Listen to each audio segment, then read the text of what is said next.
ಸರಿಯಾ? ಕೈವಲ್ಯ ಉಪನಿಷತ್ತಿನ ಶಾಂತಿ ಮಂತ್ರವನ್ನು ಒಟ್ಟಿಗೆ ಹೇಳುವ. 3 ಸರಿ ಮಾಡಿದ್ದೀವಿ. ಅದು ಆ ಮಾತನ್ನು ನಾವು ಅನುಭವಿಸ್ಕೊಂಡು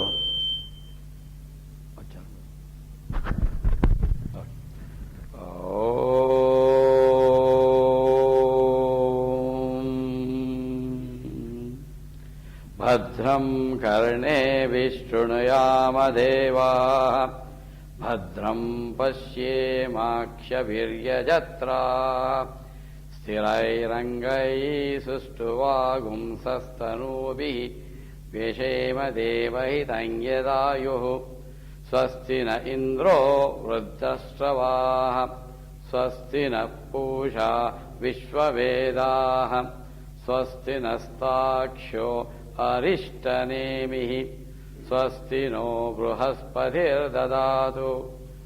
ಓಂ ಶಾಂತಿ ಶಾಂತಿ ಶಾಂತಿ.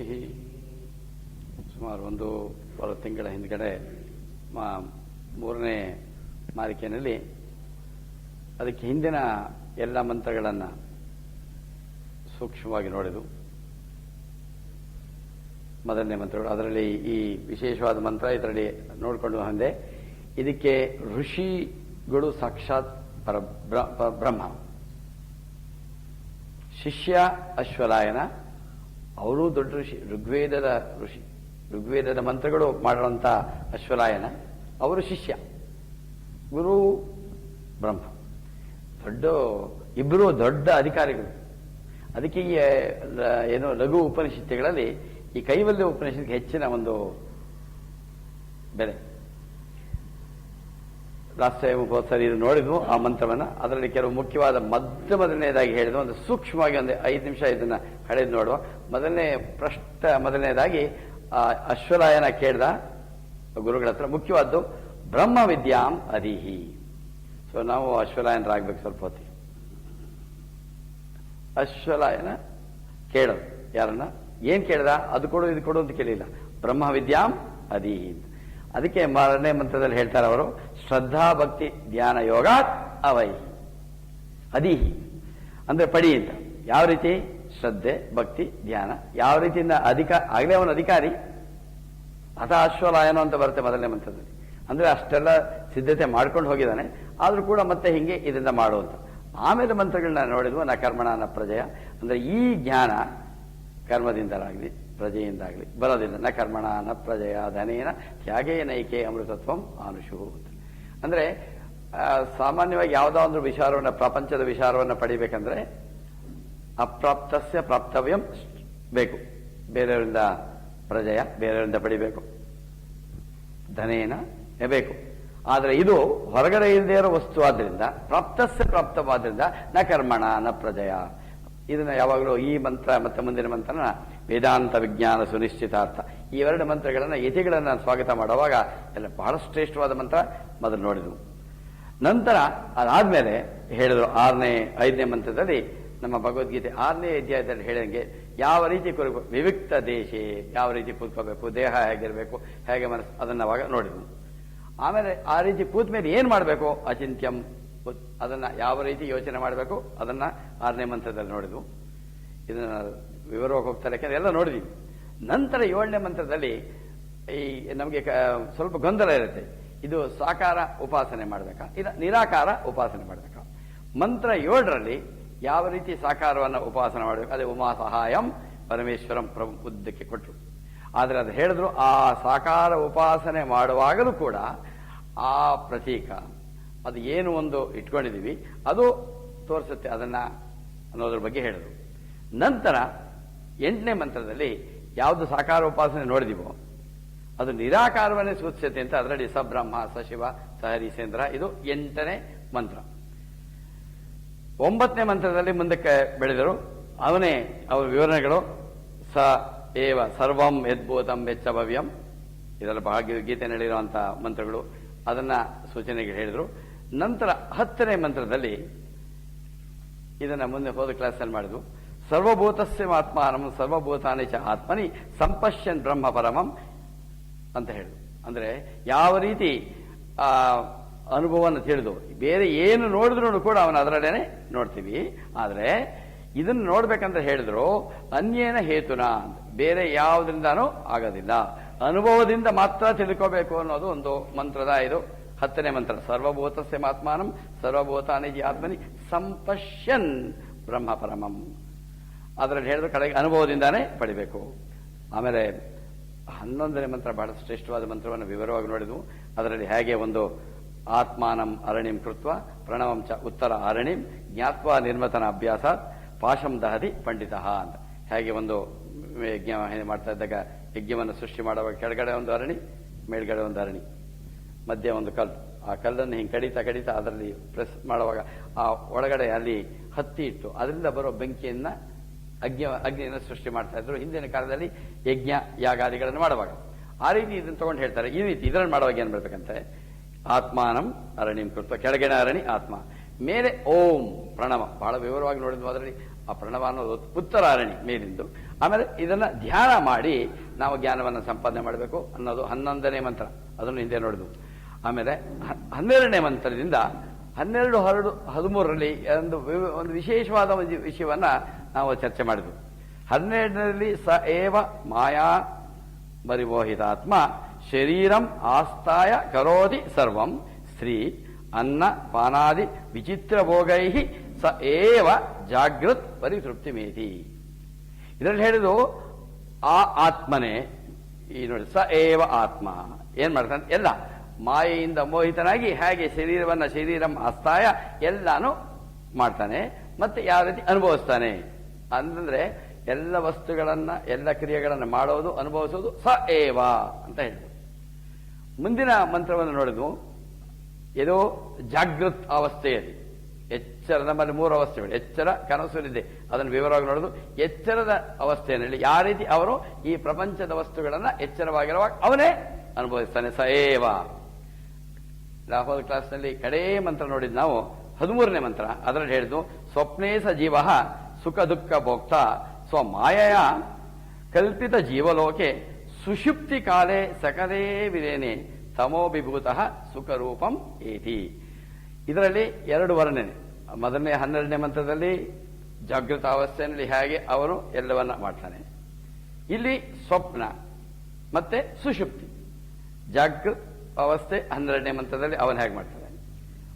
13ರಲ್ಲಿ ಆ ಸಜೀವ, ಅದೇನೆ ಅದು ಸ್ವಪ್ನೇ ಹೇಗೆ ಆನಂದ ಸ್ವಪ್ನ ಲೋಕದ ನಮ್ಮ ಅನುಭವಗಳು ಮತ್ತೆ ಸುಷುಪ್ತಿ ಕಾಲದ ನಮ್ಮ ಇದೆರಡು ಎಲ್ಲ ಆಗೋದು ಎಲ್ಲಾದ್ರೂ ಮಾಯಿಯಿಂದ ಅಂತ ಹೇಳಿ ಅಲ್ಲಿಗೆ ನಿಂತ್ಕೊಂಡಿದ್ದು. ಅಂದ್ರೆ ಎಚ್ಚರ, ಕನಸು, ನಿದ್ದೆ ಅವುಗಳ ವರ್ಣನೆ, ಆ 3 ನಮ್ಮ ಅವಸ್ಥೆಗಳಲ್ಲೂ ಆ ಪರಮಾತ್ಮ ಹೇಗೆ ಮಾಡ್ತಾನೆ. ಇವತ್ತು ಈ ಅಲ್ಲಿಂದ ಮುಂದಕ್ಕೆ ಹೋಗತ್ತೆ. ಬಹಳ ಒಂದು ವಿಶೇಷವಾದ ಒಂದು ಶೈಲಿ ಇದೆ. ಇವತ್ತು ಒಂದು 14ರಿಂದ 19ನೇ ಮಂತ್ರದವರೆಗೂ ಸ್ವಲ್ಪ ಯೋಚನೆ ಮಾಡೋದಕ್ಕೆ ಪ್ರಯತ್ನ ಮಾಡುವ. ಬಹಳ ಒಂಥರ ಲಾಜಿಕಲ್ ಆಗಿದೆ. ಇದರಲ್ಲಿ ಹೇಳ್ತಾನೆ, ಪುನಶ್ಚ ಜನ್ಮಾಂತರ ಕರ್ಮಯೋಗಾತ್ ಸ ಏವ ಜೀವ ಸ್ಥಪಿತ ಪ್ರಬುದ್ಧ ಪುರತ್ರಯೇ ಕ್ರೀಡತಿ ಯಶ್ಚ ಜೀವ ತತಸ್ತು ಜಾತಂ ಸಕಲಂ ವಿಚಿತ್ರಂ ಆಧಾರಂ ಆನಂದ ಅಖಂಡ ಬೋಧಂ ಯಸ್ಮಿನ್ ಲಯಂ ಯಾತಿ ಪುರತ್ರಯಂ ಚ. ಇದರಲ್ಲಿ ವಿಶೇಷ, ಅಲ್ಲಿ ಜಾಗೃತ ಸ್ವಪ್ನ ಸುಷುಪ್ತಿ ಅವಸ್ಥೆ ಆಯಿತು. ಇಲ್ಲಿ ಮತ್ತೆ ಇದೇ ನೋಡಿ ಸ ಏವ ಜೀವ.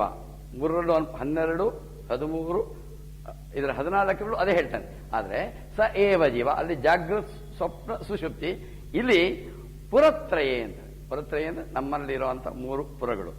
ಅಂದ್ರೆ ನಮ್ಮ ಸ್ಥೂಲ ಶರೀರ, ಸೂಕ್ಷ್ಮ ಶರೀರ, ಕಾರಣ ಶರೀರ, ಇದನ್ನ 3 ಪುರಗಳು ಅಂತಾರೆ.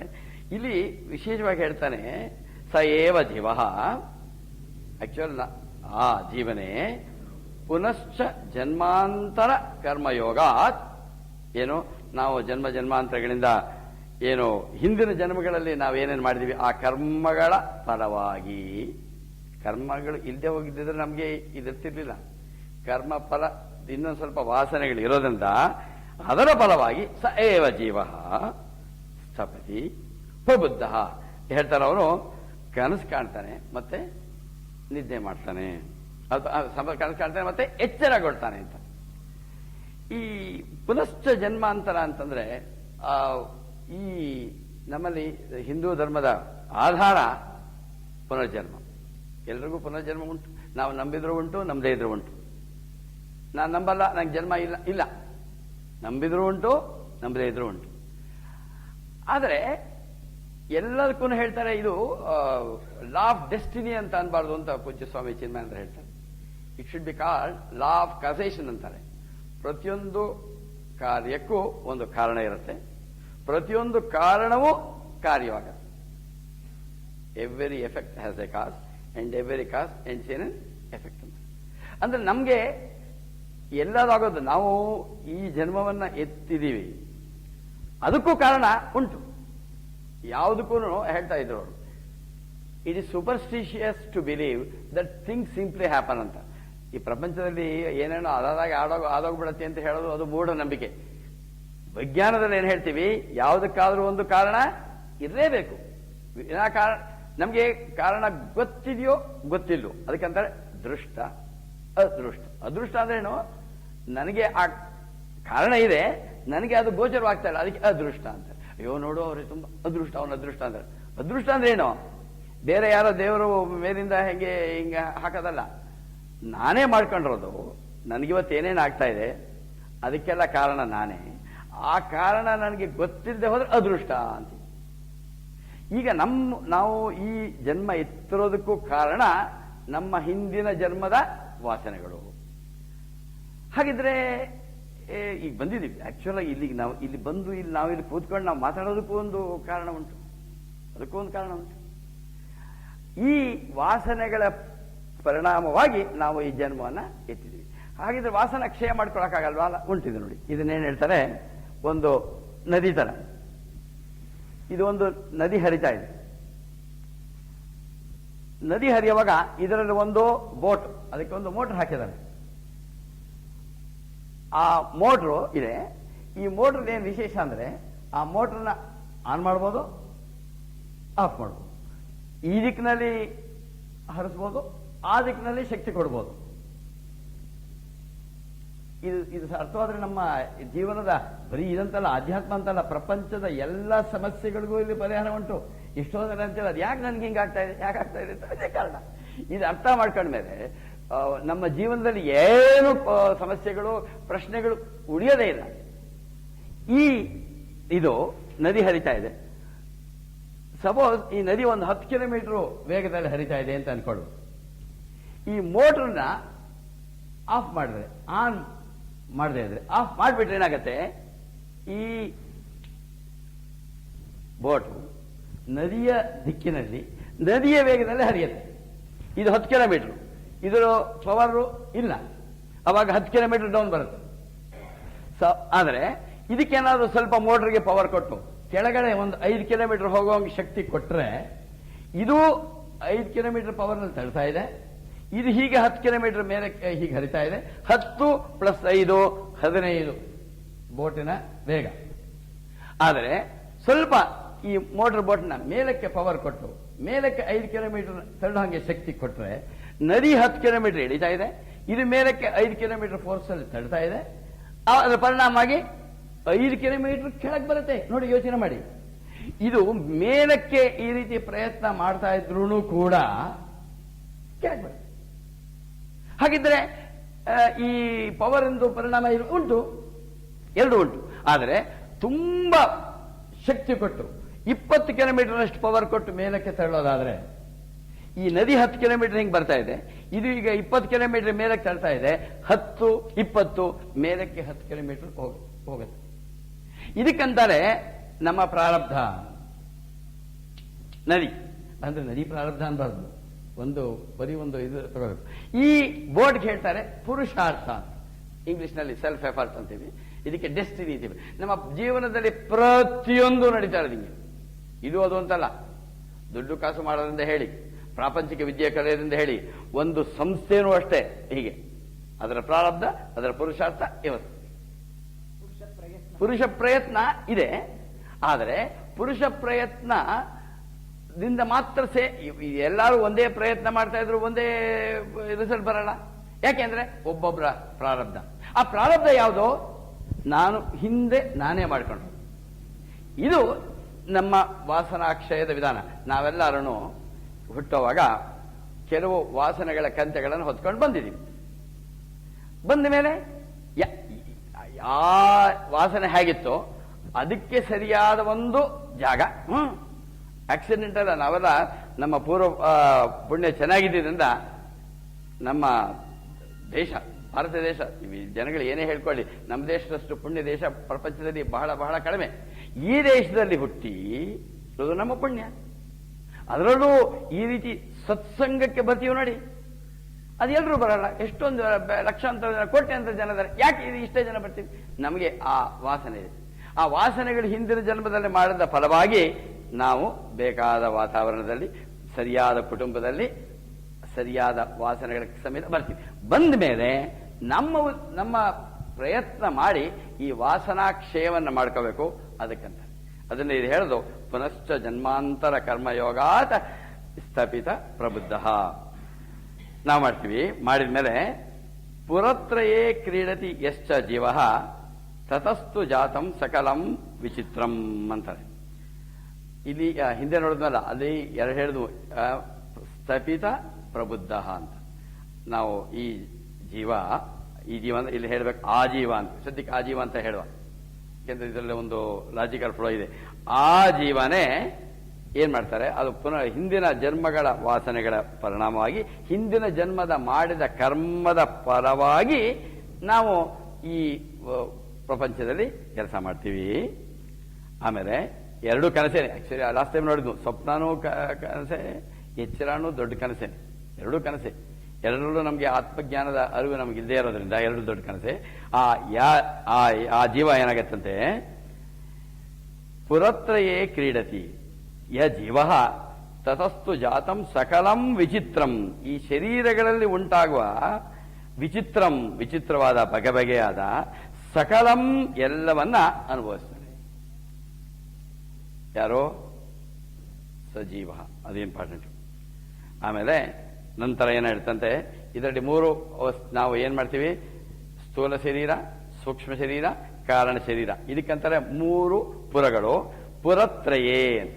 ಪುರತ್ರಯೇ ಮೂರು: ಸ್ಥೂಲ, ಸೂಕ್ಷ್ಮ, ಕಾರಣ ಶರೀರಗಳು. ಈ ಶರೀರಗಳ ಮುಖಾಂತರ ಉಂಟಾಗೋ ನಾವು ಅನುಭವಿಸ್ತಾ ಇರೋದು ನೋಡಿ, ಸ್ಥೂಲ ಶರೀರದ ಮೂಲಕ ಈ ಪ್ರಪಂಚದ, ಸೂಕ್ಷ್ಮ, ಕಾರಣ ಶರೀರ, ಈ ಮೂರು ಕ್ಷೇತ್ರಗಳಲ್ಲಿ ಉಂಟಾಗೋ ಎಲ್ಲ ಅನುಭವವನ್ನ ಅನುಭವಿಸ್ತಾನೆ ಯಾರೋ ಸಯೇವ. ಆಮೇಲೆ ನೆಕ್ಸ್ಟ್ ಕಡೆಯಲ್ಲೇನು ಹೇಳ್ತಾನೆ, ಆಧಾರಂ ಆನಂದ ಅಖಂಡ ಬೋಧಂ ಯಸ್ಮಿನ್ ಲಯಂ ಯಾತಿ ಪುರತ್ರಯಂಚ. ಇಲ್ಲಿ ಈ ಮಂತ್ರದಲ್ಲಿ ಮುಖ್ಯವಾಗಿರೋದು ಪುರತ್ರಯ: ಸ್ಥೂಲ, ಸೂಕ್ಷ್ಮ, ಕಾರಣ, ಶರೀರ.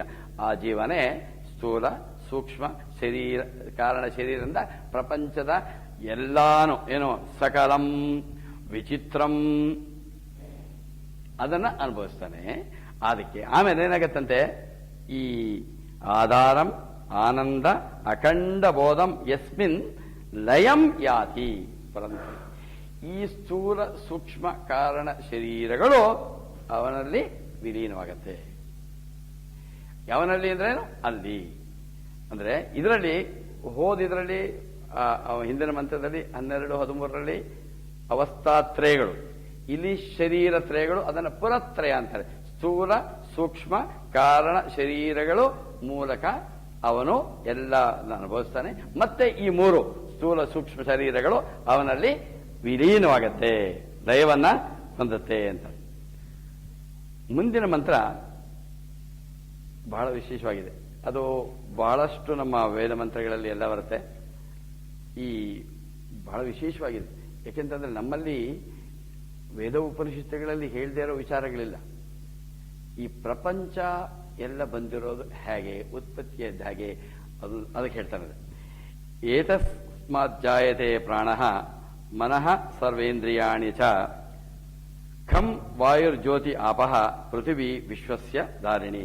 ಇದರಲ್ಲಿ ಎರಡು ಭಾಗ ಇದೆ. ಇಲ್ಲಿ ಏತಸ್ಯ ಅಂದ್ರೆ ಯಾರೋ, ಇದರಿಂದಲೇ ಅಂದ್ರೆ ಆ ಇದರಿಂದಲೇ ಪ್ರಾಣಃ ಮನಃ ಸರ್ವ ಇಂದ್ರಿಯಾಣಿ ಜಾಯತೆ.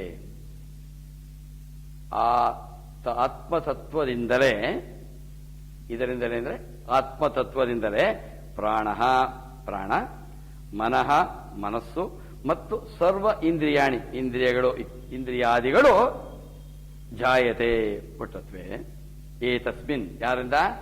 ಅವನಿಂದಾನೆ. ಅದಷ್ಟೇ ಅಲ್ಲ, ಪಂಚಭೂತಗಳು ಹೇಳ್ತಾರೆ ನೋಡಿ, ಕಂ ವಾಯು ಜ್ಯೋತಿ ಆಪಃ ವಿಶ್ವಸ್ಯ ಧಾರಣಿ ಪೃಥ್ವಿ, ಭೂಮಿ ಆಪಃ ಅನಲಃ ವಾಯು ಕಂ, ಇದು ಪಂಚಭೂತಗಳು. ಈ ಎಲ್ಲವುಗಳು ಕೂಡ ಅಂದ್ರೆ ಇದರಿಂದಲೇ ಪ್ರಾಣ ಮನಸ್ಸು ಇಂದ್ರಿಯಗಳು, ಆಮೇಲೆ ಪಂಚಭೂತಗಳು ಭೂಮಿ ಆಪಹ ಅನಲ ವಾಯುಕಂ ಎಲ್ಲವೂ ಅವನಿಂದ ಸೃಷ್ಟಿಯಾಗತ್ತೆ. ಅಂದ್ರೆ ನಮ್ಮನ್ನು ನೋಡ್ಕೊಂಡ್ರೆ ಇದು ಅವನಿಂದಾನೆ. ಈ ಹೊರಗಡೆ ಪ್ರಪಂಚವನ್ನು ನೋಡಿ, ಎಲ್ಲ ಪ್ರಪಂಚ ಆಗಿರೋದು, ಪ್ರಪಂಚವನ್ನು ನೋಡಿದ್ರೆ ಏನೇನು ಕಾಣುತ್ತೆ ನೋಡಿ. ಒಂದು ಇದು ಕಾಣುತ್ತೆ, ಭೂಮಿ, ಅದರಲ್ಲಿ ನೀರಿನ ಭೂಮಿ ಆಪಹ ನೀರಿನ ಅಂಶ ಇದೆ, ಆಮೇಲೆ ಗಾಳಿ ಇದೆ, ಬೆಂಕಿ ಭೂಮಿ ಆಪಹ ಬೆಂಕಿ ವಾಯು, ನಂತರ ಸ್ಪೇಸ್. ಇದು ನಮ್ಮನ್ನು ನೋಡ್ಕೊಂಡ್ರು ಹಂಗೆ. ಆಕ್ಚುಲಿ ನಾವಾಗಿರೋದು ಭೂತಗಳೇ. ನಾವದು ಭೂತಗಳು ಅಂತ ಹೆದರ್ಕೋಬೇಕಾಗಿಲ್ಲ. ನಾವು ಯಾರು ಅಕಸ್ಮಾತ್ ನಾವು ಸತ್ತೋದ್ರೆ ಏನಾಗತ್ತೆ, ನಮ್ಮಲ್ಲಿರೋ ಈ ಭೂಮಿಯ ಅಂಶ ಭೂಮಿಗೆ ಹೋಗುತ್ತೆ ಮನುಷ್ಯ ಸತ್ತಾಗ. ಆಮೇಲೆ ನಮ್ಮಲ್ಲಿರುವಂತ ನೀರು ಹೊರಗೆ ಬರುತ್ತೆ, ಬಹಳಷ್ಟು ನೀರಿದೆ. ಆಮೇಲೆ ವಾಯು ಅಗ್ನಿ, ನಮ್ಮ ಟೆಂಪರೇಚರ್ ಇದೆ ನೋಡಿ, ಅಗ್ನಿ ತಣ್ಣಗಾಗ್ಬಿಡ್ತೀವಿ. ಗಾಳಿ, ಆಮೇಲೆ ನಾವು ಒಂದು ಸ್ಪೇಸ್ ಹಾಕಿ ಹೊರಟೋಗ್ಬಿಡುತ್ತೆ. ಆಕ್ಚುಲಿ ನಮ್ಮ ನೋಡ್ಕೊಂಡ್ರೆ ನಾವು ಈ ಪಂಚಭೂತಗಳೇನೆ. ಈ ಮನುಷ್ಯ ಅಲ್ಲ, ಒಂದು ಸಣ್ಣ ಇರುವೆನಲ್ಲೂ ಆ ಪಂಚಭೂತಗಳೇ. ಹೊರಗಡೆ ಜೊತೆಗೆ ಇಲ್ಲಿ ಏನು ವಿಶೇಷ ಹೇಳ್ತಾರೆ, ಇದು ಹೇಳ್ಬೋದು, ಇಂದ್ರಿಯಾಣಿ ಒಪ್ಕೊಂತೀವಿ, ಮನಃ ಪ್ರಾಣ, ನನ್ನ ಮನಸ್ಸು ಪ್ರಾಣ, ಅದು ಪಂಚಭೂತಗಳು. ಇದನ್ನ ಸೃಷ್ಟಿ ಹೇಳುವಾಗ ಇದರಲ್ಲಿ ಈ ಪ್ರಪಂಚದ ಸೃಷ್ಟಿ ಆಗತ್ತೆ ಅನ್ನೋದಕ್ಕೆ ಆತ್ಮಬೋಧದಲ್ಲಿ ಬಹಳ ಚೆನ್ನಾಗಿ ಇದಕ್ಕೆ ಸಮಾನವಾದ ಒಂದು ಇದಿದೆ. ಪಂಚೀಕೃತ ಈ ಮಂತ್ರ ಇದೆ ನೋಡಿ, ಇದೇ ತರ ಏತಸ್ಮಾತ್ ಜಾಯತೆ ಪ್ರಾಣ ಮನಃ ಸರ್ವೇ ಇಂದ್ರಿಯಾಣಿ ಚ ಕಂ ವಾಯುರ್ ಜ್ಯೋತಿ ಆಪಹ ಪೃಥ್ವಿ ವಿಶ್ವಸ್ಯ ಧಾರಣಿ. ಮುಂಡಕ ಉಪನಿಷತ್ನಲ್ಲಿ ಹಿಂಗೇ ಇದೆ. ಮುಂಡಕ ಉಪನಿಷತ್ 2, ಆಮೇಲೆ ಖಂಡ 1, ಆ ಮಂತ್ರ 3 ಸೇಮ್. ಇಲ್ಲಿ ಹೆಂಗಿದೆ ವರ್ಡ್ ಟು ವರ್ಡ್, ಅಂದ್ರೆ ಈ ಕೈವಲ್ಯ ಉಪನಿಷತ್ನಲ್ಲಿರೋದು ಅದೇ ರೀತಿ ಮುಂಡಕ ಉಪನಿಷತ್ನಲ್ಲಿ ಇದೆ. ಅಂದ್ರೆ ಬಹಳ ಇದಿರ್ಬೇಕು. ಅದಕ್ಕೆ 2 ಉಪನಿಷತ್ನಲ್ಲಿ ಅದೇ ಮಂತ್ರ, ಒಂದು ಸ್ವಲ್ಪ ವ್ಯತ್ಯಾಸ ಇದ್ದಾಗ ಬಂದಿದೆ. ಇಲ್ಲಿ ಇದು ಹಾಗಾದ್ರೆ ಹೇಗೆ ಅಂತಂದ್ರೆ, ಇದಕ್ಕಂತಾರೆ ಈ ಪ್ರಪಂಚ ಆಗೋದು ಈ ಪಂಚಭೂತಗಳು ಅಂತ ಏನ್ ಹೇಳ್ತೀವಿ, ಭೂಮಿ ಆಪಹ ಅನಲಹ ವಾಯು ಕಂ. ಇದು ಹೇಳ್ತಾರೆ ಫಸ್ಟ್ ಏನು ಭೂಮಿ ಅಂತಂದ್ರೆ ಇದು ಅದೇನಾಗತ್ತಂತೆ, ಅದು ಒಂದೊಂದು ಪಂಚಭೂತಗಳು ಉಳಿದ ಭೂತಗಳ ಭಾಗಗಳಿವೆ ಅಂತ. ಒಂದು ಅರ್ಧ ಆಗತ್ತಂತೆ, ಹಾಫ್. ಆ ಹಾಫ್ ಆಗಿದ್ದು ಮತ್ತೆ ಒಂದು ಹಾಫ್ ಹಂಗೆ ಇರುತ್ತೆ, ಇನ್ನೆರಡು ಹಾಫ್ ಅಂದ್ರೆ ಕಾಲು. ಆ ಕಾಲು ಮತ್ತೆ ಅರ್ಧ ಆಗತ್ತೆ, ಆಗ 1/8 ಅರ್ಧ, 2ನೇ ಒಂದು ಭಾಗ, 1/8 ಭಾಗ, 1/8 ಭಾಗ, 1/8 ಭಾಗ, 1/8 ಭಾಗ. ಈ ತನ್ಮಾತ್ರೆಗಳು ಪಂಚೀಕರಣವಾಗತ್ತೆ ಅಂತ. ಪಂಚೀಕರಣ ಏನು, ಈ ಪಂಚಭೂತಗಳಾಗ್ಬೇಕಂದ್ರೆ ಒಂದು ಭೂಮಿ ಅಂತಂತಂದ್ರೆ ಅರ್ಧ ಭಾಗ ಭೂಮಿ ಪ್ಲಸ್ 1/8 ಭಾಗ ಉಳಿದ 4 ಭೂತಗಳು, ಅದು ಸೇರಿಸಿ ಭೂಮಿ ಅನ್ನೋ ಒಂದು ಪಂಚಭೂತ. ಹಾಗೆ ಪ್ರತಿಯೊಂದು ಪಂಚಭೂತಗಳು, ಅದಕ್ಕೆಂದ್ರೆ ಮೂಲತಃ ಅದು ತನ್ಮಾತ್ರೆಗಳು ಅಂತಾರೆ. ಆ ತನ್ಮಾತ್ರೆಗಳು ಪಂಚೀಕೃತ ಆದಮೇಲೆ ನಮ್ಮ ಪಂಚಭೂತಗಳಾಗತ್ತೆ. ಅಂದ್ರೆ ಮೂಲವಾಗಿರೋದು ತನ್ಮಾತ್ರೆಗಳು. ಇದು ನಮ್ಮ ಪ್ರಪಂಚದ ಹೊರಗಡೆ, ನಮ್ಮ ಸ್ಥೂಲ ಶರೀರ, ಅದು ಪಂಚಭೂತಗಳು. ಆದರೆ ಇದಕ್ಕಂತಾರೆ ಪಂಚೀಕೃತ ಮಹಾಭೂತಗಳಿಂದ ನಮ್ಮ ಈ ಇದಾಗತ್ತೆ. ಅದರಿಂದ ನಮ್ಮ ಇದೆಲ್ಲ ಆಗತ್ತೆ, ಯಾವುದೋ ಇಂದ್ರಿಯಾಣಿ, ಆಮೇಲೆ ಬೇರೆ ಪಂಚಭೂತಗಳಾಗತ್ತೆ. ಆದರೆ ಈ ಮನಸ್ಸು ಬುದ್ಧಿ ಅದಕ್ಕಂತಾರೆ ಅಪಂಚೀಕೃತ. ಅದಕ್ಕೆ ಇನ್ನೊಂದು ಮಂತ್ರದಲ್ಲಿ ಹೇಳ್ತಾರೆ, ಆತ್ಮಬೋಧದಲ್ಲಿ, ಪಂಚಪ್ರಾಣ ಮನೋಬುದ್ಧಿ ದಶೇಂದ್ರಿಯ ಸಮನ್ವಿತಂ ಅಪಂಚೀಕೃತ ಭೂತೋಸ್ಥಂ ಸೂಕ್ಷ್ಮಾಂಗಂ ಭೋಗ ಸಾಧನಂ. ಅಂದ್ರೆ ಅದರಲ್ಲಿ ಹೇಳೋದು ಸೃಷ್ಟಿನಲ್ಲಿ ಅಪಂಚೀಕೃತ ಪಂಚೀಕರಣ ಆಗದೆ ಇರುವಂತ ಅದರಲ್ಲಿ ಸೂಕ್ಷ್ಮ ಶರೀರ ಹುಟ್ಟುತ್ತೆ. ಅಂದ್ರೆ ಇದರಲ್ಲಿ ನಮ್ಮ ನೆನ್ಕೋಬೇಕಾದಷ್ಟು ನಮ್ಮ ಸ್ಥೂಲ ಶರೀರ ಆಗಿರೋದು ಪಂಚಭೂತಗಳಿಂದ, ಪಂಚೀಕೃತ ಭೂತಗಳಿಂದ, ಸೂಕ್ಷ್ಮ ಶರೀರ ಅಪಂಚೀಕೃತ ಭೂತಗಳಿಂದ. ಹಾಗೆ ಈ ಪ್ರಪಂಚನೂ ಆಗಿರೋದು ಹಂಗೆ. ಅಂದ್ರೆ ನೋಡಿ, ಹೊರಗಿನ ಪ್ರಪಂಚ ಆಗಲಿ, ವರ್ಲ್ಡ್ ಅಥವಾ ನಮ್ಮ ದೇಹ ಆಗಲಿ, ನಮ್ಮ ಮನಸ್ಸು, ಇಂದ್ರಿಯಗಳು ಎಲ್ಲ ಆಗಿರೋದು ಪಂಚಭೂತಗಳು, ಪಂಚೀಕೃತವಾದ್ದು ಅಪಂಚೀಕೃತದ್ದು ತನ್ಮಾತ್ರೆಗಳು. ಆದ್ರಿಂದ ಎಲ್ಲದಕ್ಕೂ ಆಧಾರ ಆ ತನ್ಮಾತ್ರೆಗಳಿಗೆ ಆಧಾರ ಅವನು. ಆದ್ರಿಂದ ಬಹಳ ಲಾಜಿಕಲ್ ಆಗಿದೆ.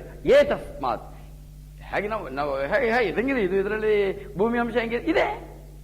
ಒಂದು ಪಂಚಭೂತದಲ್ಲೂ ಬೇರೆ 4 ಭೂತಗಳ ಅಂಶ ಇದೆ. ಅದು ತನ್ಮಾತ್ರೆಗಳ ಪಂಚೀಕರಣ ಅಪಂಚೀಕರಣ.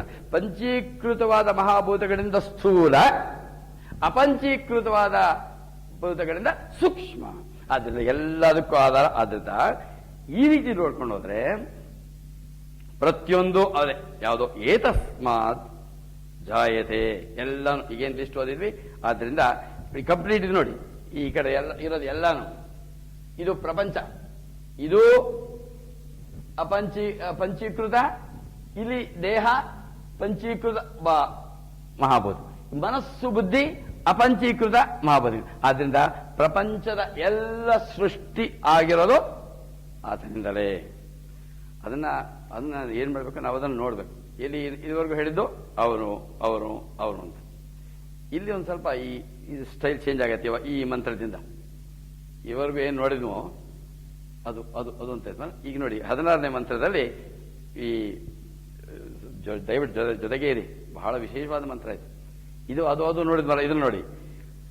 16ನೇ ಮಂತ್ರ ಹೇಳಿದೆ, ಯತ್ಪರಂ ಬ್ರಹ್ಮ ಸರ್ವಾತ್ಮ ವಿಶ್ವಸ್ಯ ಆಯತನಂ ಮಹತೆ ಸೂಕ್ಷ್ಮಾತ್ ಸೂಕ್ಷ್ಮತರಂ ನಿತ್ಯಂ ತತ್ವಮೇವ ತ್ವಮೇವ ತತ್. ಬಹಳ ಮುಖ್ಯವಾದ ಮಂತ್ರ ಇದರಲ್ಲಿ. ಈ ಉಪನಿಷತ್ನಲ್ಲಿ ಈ ಮಂತ್ರ ಬಹಳ ಮುಖ್ಯವಾದ ಮಂತ್ರ, 16ನೇ ಮಂತ್ರ.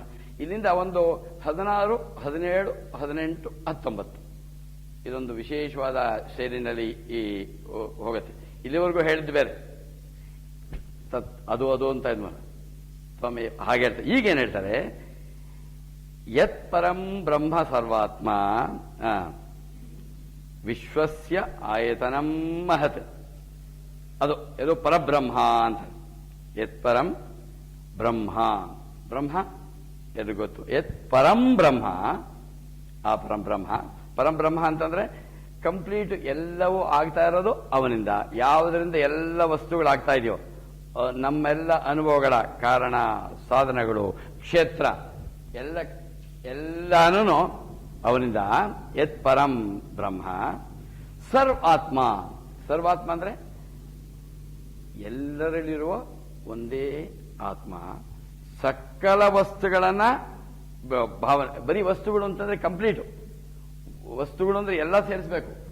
Not only world of objects, the world of emotions and thoughts. ಎಲ್ಲ ವಸ್ತುಗಳು, ಅದರಲ್ಲಿ ಭಾವನೆಗಳು ಸೇರುತ್ತೆ, ಆಲೋಚನೆಗಳು ಸೇರುತ್ತೆ. ಸರ್ವಾತ್ಮ ವಿಶ್ವಸ್ಯ ಆಯತನಂ ಮಹತೆ. ಆಯತನಂ ಎಲ್ಲದಕ್ಕೂ ಒಂದು ಆಧಾರ. ಆಧಾರ ಅಂತಂದ್ರೆ ನೋಡಿ, ಈಗ ಈ ಪಾಯಿಂಟರ್ ಟೇಬಲ್ ಮೇಲಿದೆ. ಈ ಟೇಬಲ್, ಇದಕ್ಕೆ ಪಾಯಿಂಟರ್ಗೆ ಟೇಬಲ್ ಆಧಾರ ಅಂತ ನಾವು ತಿಳ್ಕೊತೀವಿ. ಬಟ್ ಇಲ್ಲಿ ವೇದಾಂತದಲ್ಲಿ ಆಧಾರ ಅಂದ್ರೆ ಇನ್ನೊಂದು ಸ್ವಲ್ಪ ಜಾಸ್ತಿ ಆಳ. ಏನಂತಂದ್ರೆ ಯಾವುದು ಇಲ್ಲದೆ ಹೋದ್ರೆ ಅದು ಇರೋದಿಲ್ವೋ ಅದಕ್ಕೆ ಆಧಾರ ಅಂತ. ಅಂದ್ರೆ ಇದಂತಲ್ಲ ಲಾ ಆಫ್ ಕಾಸೇಷನ್ ಅಂತ ಹೇಳಿ, ಕಾಸ್ ಅಂಡ್ ಎಫೆಕ್ಟ್. ಬಿಗಿನಿಂಗ್ ಹೇಳಿದ್ದು, every effect has got a cause, every cause ends in an effect. ಕಾರ್ಯ ಕಾರಣ. ಆದ್ರೆ effect is nothing but modified cause ಅಂತ. ಆಮೇಲೆ when the cause is removed nothing remains. ಹಾಗೆ ಇದಕ್ಕಂತ ಅಂದ್ರೆ ಯಾವುದು ಎಲ್ಲದಕ್ಕೂ ಆಧಾರ. ಯಾವ್ದು ಆಧಾರ ಅಂದ್ರೆ ಬರೀ ಈ ರೀತಿ ನಾವು ಪ್ರಪಂಚದಲ್ಲಿ ತಗೊಳ್ಳಂಗ ಆಧಾರ ಅಂತ ಹೇಳ್ಬಾರ್ದು.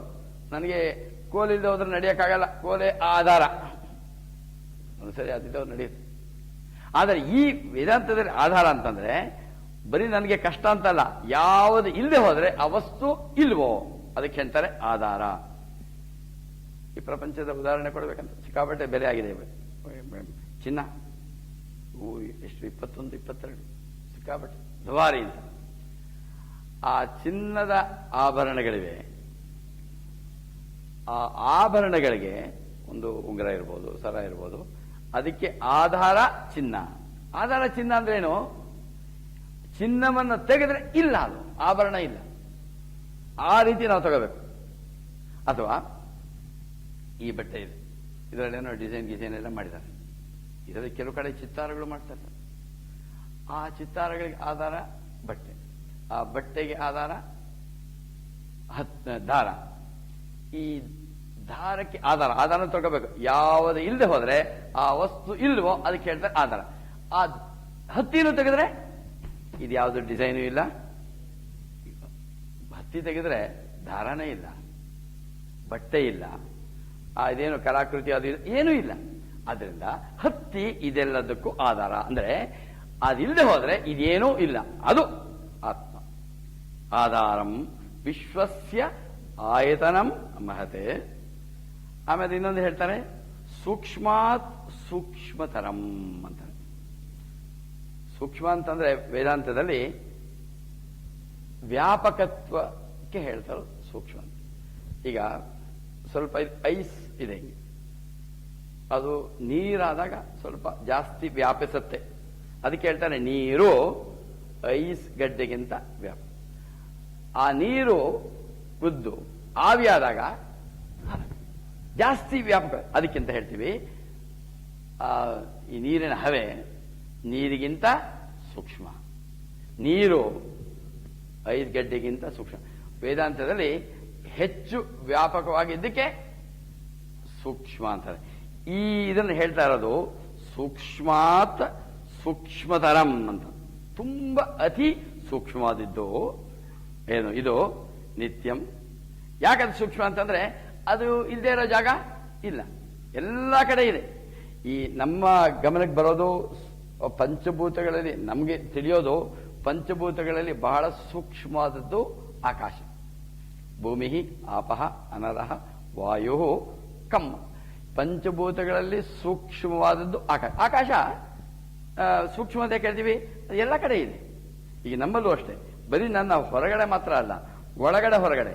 ಈ ಗೋಡೆ ಒಳಗಡೆ, ಈಗ ಗೋಡೆ ಇರುವಾಗ ನಮ್ಮ ಈ ಗೋಡೆ ಸ್ಪೇಸು, ಬಟ್ ಗೋಡೆ ಹೊಡೆದ್ರೆ ಕಂಪ್ಲೀಟ್ ಸೇರ್ಕೊಂಡು. ಅಂದ್ರೆ ಸೂಕ್ಷ್ಮವಾದದ್ದು ವ್ಯಾಪಕ ಜಾಸ್ತಿ. ಯಾವುದು ಜಾಸ್ತಿ ವ್ಯಾಪಕವಾದ ಈ ಇದರಲ್ಲಿ ಹೇಳ್ತಾ ಇರೋದು ಅದು ಯಾವುದು? ಮತ್ತೆ ಇನ್ನು ಅದನ್ನೇ ಹೇಳ್ತಾ ಇದ್ದೀನಿ, ಯಾಕೆಂದ್ರೆ ಇಲ್ಲೇ ಇರೋದು ಮುಖ್ಯವಾದ್ದು. ಯತ್ ಪರಂ ಬ್ರಹ್ಮ ಸರ್ವಾತ್ಮ ವಿಶ್ವಸ್ಯ ಆಯತನ ಮಹತೆ ಸೂಕ್ಷ್ಮಾತ್ ಸೂಕ್ಷ್ಮತರಂ ನಿತ್ಯಂ. ಅದು ಗೊತ್ತು. ನಿತ್ಯ ಅಂದ್ರೆ ಯಾವಾಗಲೂ ಇರೋದು, ನಾಶವಿಲ್ಲ. ಅದಕ್ಕೆ ಅದು ಹುಟ್ಟಲೂ ಇಲ್ಲ, ಸಾಯೋದಿಲ್ಲ, ವಿಕಾರಗಳಿಲ್ಲ, ವ್ಯಯವಾಗಲ್ಲ, ಅವ್ಯಯ, ಅವಿಕಾರಿ. ಇದು ಇದು ಅದು ಅಂತ ಹೇಳ್ತಾ ಇದ್ವಲ್ಲ, ಇಲ್ಲಿ ನೋಡಿ ಉಪದೇಶ ವಾಕ್ಯ ಬರುತ್ತೆ, ಬಹಳ ಮುಖ್ಯವಾದ ವಾಕ್ಯ, ಶ್ರೇಷ್ಠವಾದ ಮಂತ್ರದ ಕಡೆಯಲ್ಲಿ ಯತ್ಪರಂ ಬ್ರಹ್ಮ ಸರ್ವಾತ್ಮ ವಿಶ್ವಸ್ಯಾಯತನಂ ಮಹತೆ ಸೂಕ್ಷ್ಮಾತ್ ಸೂಕ್ಷ್ಮತರಂ ನಿತ್ಯಂ. ಇದುವರೆ ನೋಡಿದು ತತ್ ತ್ವಂ ಏವ, ತ್ವಂ ಏವ ತತ್. ಇದಕ್ಕಂತಾರೆ ಉಪದೇಶ ವಾಕ್ಯ. ತತ್ವಮಸಿ ಅಂತ ಏನಿದು ನೋಡಿ, ಇದುವರೆಗೂ ಹೇಳ್ತಾ ಇದ್ದಿದ್ದೇನೋ ತತ್ ತತ್ ಸಜೇ ಜೀವ, ಕಂಪ್ಲೀಟ್ ಉದ್ದಕ್ಕೆ ಹೇಳ್ಕೊಂಬಂದಿದ್ದು ಅದು ಅದು ಅದು ಅಂತ. ಈಗಲೂ ಹೇಳುದು ಯತ್ ಪರಂ ಬ್ರಹ್ಮ ಅಂತ ಹೇಳಿ, ಅದು ಯತ್ ಪರಂ ಬ್ರಹ್ಮ ಸರ್ವಾತ್ಮ ವಿಶ್ವ ಸೂಕ್ಷ್ಮಾತ್ ಸೂಕ್ಷ್ಮ ನಿತ್ಯಂ ತತ್ ಯತ್ ದೀಸ್ ತತ್ ತ್ವಂ ಏವ, ತ್ವಮೇವ ಅದು ನೀನೇ. ಇದುವರೆಗೂ ಅದು ಅದು ಅಂತ ಹೇಳ್ತಾ ಇದ್ದಲ್ಲ, ಅದು ನೀನು ಅಂತ ಅಶ್ವರಾಯನಿಗೆ ಹೇಳಿದ್ದು ಯಾರು? ಬ್ರಹ್ಮ ಹೇಳ್ತಾನೆ. ಇದುವರೆಗೂ ಹೇಳ್ತಾ ಅದು ಅದು ಅಂತ, ಅದೇ ನೀನು. ಇದಕ್ಕಂತಾರೆ ಇದು ಮಹಾವಾಕ್ಯಗಳೊಂದು ಉಪದೇಶ ವಾಕ್ಯ. ಇದು ಬಹಳ ಮುಖ್ಯ. ಕೇಳಿದೇನು ಬ್ರಹ್ಮ ವಿದ್ಯಾಮದಿಹಿ എന്നಲ್ಲ, ತತ್ವಮೇವ. ಇದುವರೆಗೂ ಅದು ಅದು ಅದು ಕಾರಣ ಅದು ಕಾರಣ ಅಂತ, ಅದೇ ನೀನು, ಅದೇ ನೀನು ಅಂತ ಹೇಳಿದ್ಮೇಲೆ ಇವನು ಮುಂದಕ್ಕೆ ಹೋಗ್ತಾನೆ. ಅದು ಮುಂದಿನ ಮಂತ್ರ ನೋಡಿ. ಈಗ ಈ ಇದರಲ್ಲಿ ಹೋಲ್ ಶೈಲಿ ಚೇಂಜ್ ಆಗತ್ತೆ. ಏನು ನೋಡೋದಕ್ಕೆ ಒಂದೇ ತರ ಮಂತ್ರಗಳು ಬಂದಂಗೆ ಕಾಣುತ್ತೆ, ಆದ್ರೆ ಸ್ವಲ್ಪ ನಾವು ಗಮನಿಸಬೇಕು ಹೇಗೆ ಆ ಅಶ್ವರಾಯನಲ್ಲಿ ಭಾವನೆ ಚೇಂಜ್ ಆಗಿರುತ್ತೆ. ಇದರಲ್ಲಿ ಹೇಳ್ತಾನೆ ನೆಕ್ಸ್ಟ್ 17ನೇ ಮಂತ್ರ. 16ನೇ ಮಂತ್ರದಲ್ಲಿ ಉಪದೇಶ ವಾಕ್ಯ. ಅದು ಅಂತ ಏನೇನು ಹೇಳಿ ಅದನ್ನು ಸೂಚನೆ ಮಾಡಿದ್ನೋ, ತತ್ ತ್ವಂ ಏವ ತ್ವಮೇವ ತತ್, ನೀನೇ ಅದು ನೀನೇ ಅಂದಾದ್ಮೇಲೆ ಹೇಳ್ತಾನಿಲ್ಲಿ 17ನೇ ಮಂತ್ರ. ಜಾಗ್ರತ್ ಪರಿ ಸುಷುಪ್ತಾದಿ ಪ್ರಪಂಚಂ ಯತ್ ಪ್ರಕಾಶತೆ ತದ್ ಬ್ರಹ್ಮ ಅಹಂ ಇತಿ ಜ್ಞಾತ್ವಾ ಸರ್ವಬಂಧೈ ಪ್ರಮುಚ್ಯತೆ. 17ನೇ ಮಂತ್ರಗಳಲ್ಲಿ ಹಿಂದೇನೋ ಜಾಗೃತ್ ಸ್ವಪ್ನ ಸುಷುಪ್ತಿ ಬಂದಿತ್ತು, ಸ್ವಲ್ಪ ವ್ಯತ್ಯಾಸ ಇದೆ. ಜಾಗೃತ್ ಸ್ವಪ್ನ ಸುಷುಪ್ತ್ಯಾದಿ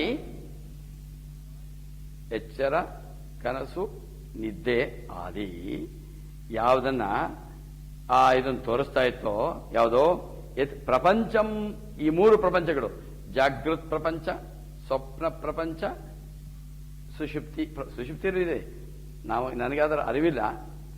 ಆ 3 ಪ್ರಪಂಚಗಳು ಪ್ರಪಂಚಂ ಯತ್ ಪ್ರಕಾಶತೆ, ಯಾವುದು ಜಾಗೃತ್ ಪ್ರಪಂಚ, ಎಚ್ಚರ ಕನಸು ನಿದ್ದೆ, ಈ ಪ್ರಪಂಚಗಳನ್ನ ಯಾವುದು ಬೆಳಗಿಸುತ್ತೋ ಪ್ರಕಾಶತೆ ತತ್, ನೋಡಿ ಅದು ತತ್ ಬ್ರಹ್ಮ ಅಹಂ ಅಂತ.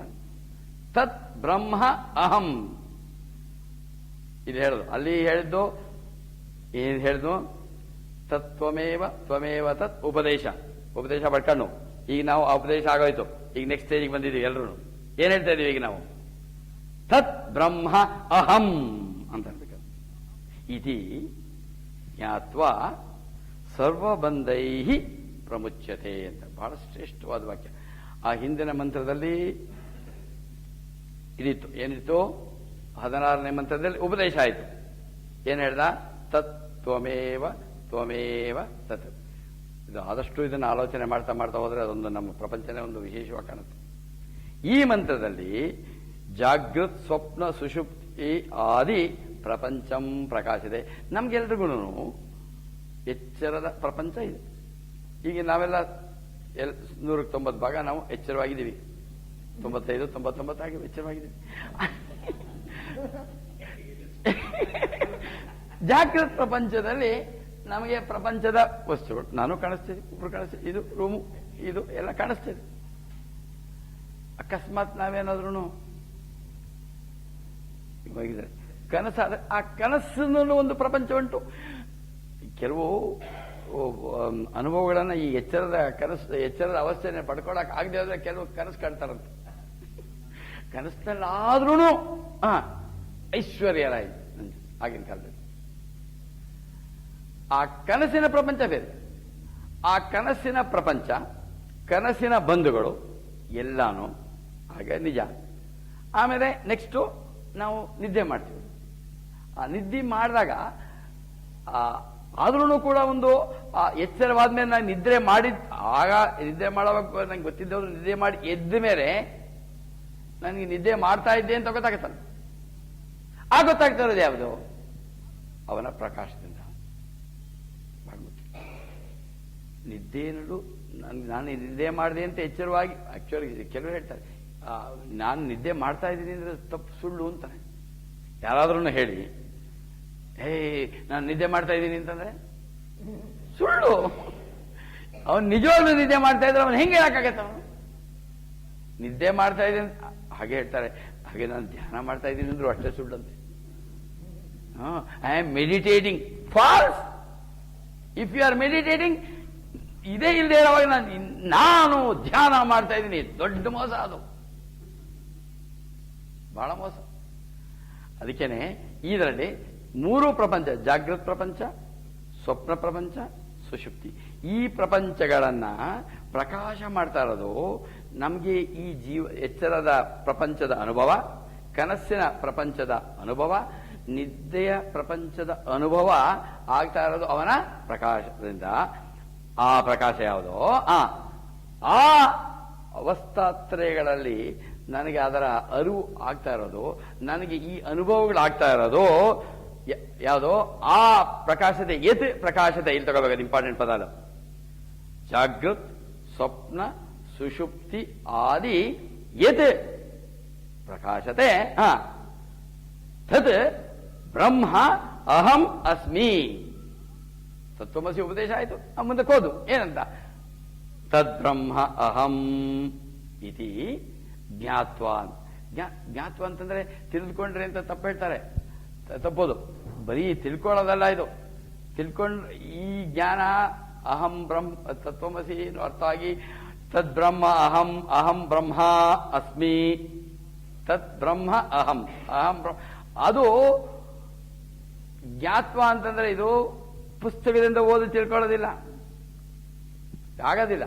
ಬಟ್ ಆ ಜ್ಞಾತ್ವ ಅಂತಂದ್ರೆ ಇಲ್ಲಿ ನನ್ನ ಧ್ಯಾನದ ಮೀರಿ ಅಲ್ಲಿ ಮೀರಿ ಆ ಸ್ಟೇಜಲ್ಲಿ ನನ್ನ ಅನುಭವಕ್ಕೆ ತಂದುಕೊಂಡಾಗ, ಯಾವಾಗ ನಾವೀಗ ಬುದ್ಧಿಯಿಂದ ತಿಳ್ಕೊಂಡಿದೀವಿ, ತತ್ವಮಸಿ ಉಪದೇಶ ಆದ್ಮೇಲೆ ನಾನು ಸ್ವಲ್ಪ ನೋಡಿ ಮಾಡಿದ್ಮೇಲೆ ತದ್ಬ್ರಹ್ಮ ಅಹಂ ಈಗ ತಿಳ್ಕೊಂಡಿದೀವಿ, ಜ್ಞಾನ ಇದೆ. ಬಟ್ ಆ ಜ್ಞಾನ ನನ್ನ ಅನುಭವಕ್ಕೆ ಬಂದಾಗ ಅಂತ ಕಬೇಕು, ಜ್ಞಾತ್ವ ಅನ್ನೋವಾಗ ಅದನ್ನ ನಾವು ತೊಡ್ಕೋಬೇಕು.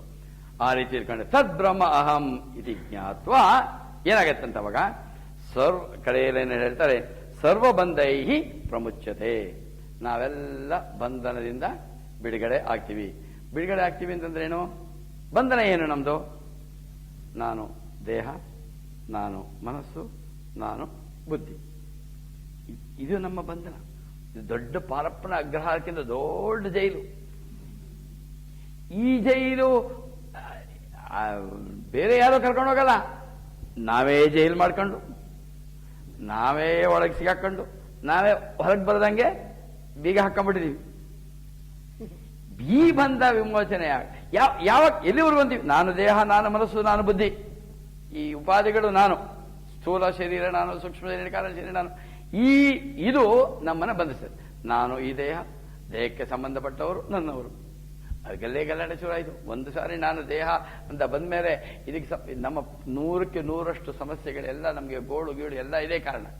ಈ ಬಂಧ ಜೈಲು ನಾನೇ ಮಾಡ್ಕೊಂಡಿರೋದು. ಈ ಬಂಧ ವಿಮುಕ್ತಿ ಆಗತ್ತೆ ಅಂತಾರೆ ಯಾವಾಗ? ನಾನು ಮಾಡಿದಾಗ. ಜ್ಞಾತ್ವ ತದ್ ಬ್ರಹ್ಮ ಅಹಂ ಇದಿ ಜ್ಞಾತ್ವ.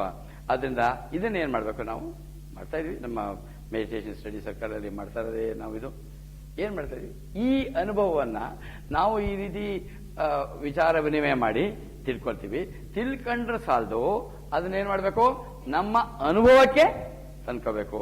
ತಂದುಕೊಂಡ್ರೆ ಏನಾಗತ್ತೆ ಅಂದ್ರೆ, ಇಲ್ಲಿ ಒಂದು ಲೈನ್ ಬಂತು, ಜಾಗೃತ್ ಸ್ವಪ್ನ ಸುಷುಪ್ತಾದಿ ಪ್ರಪಂಚ ಮೆತ್ ಪ್ರಕಾಶತೆ.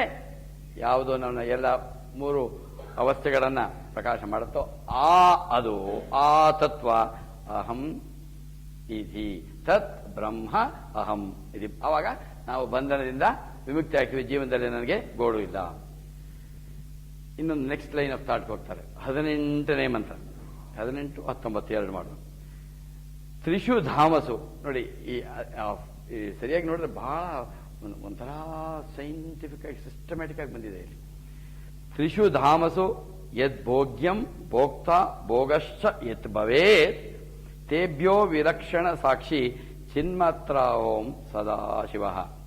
ಇದ್ರ ಮತ್ತೆ ಅನುಭವ ವಾಕ್ಯ ಇದು.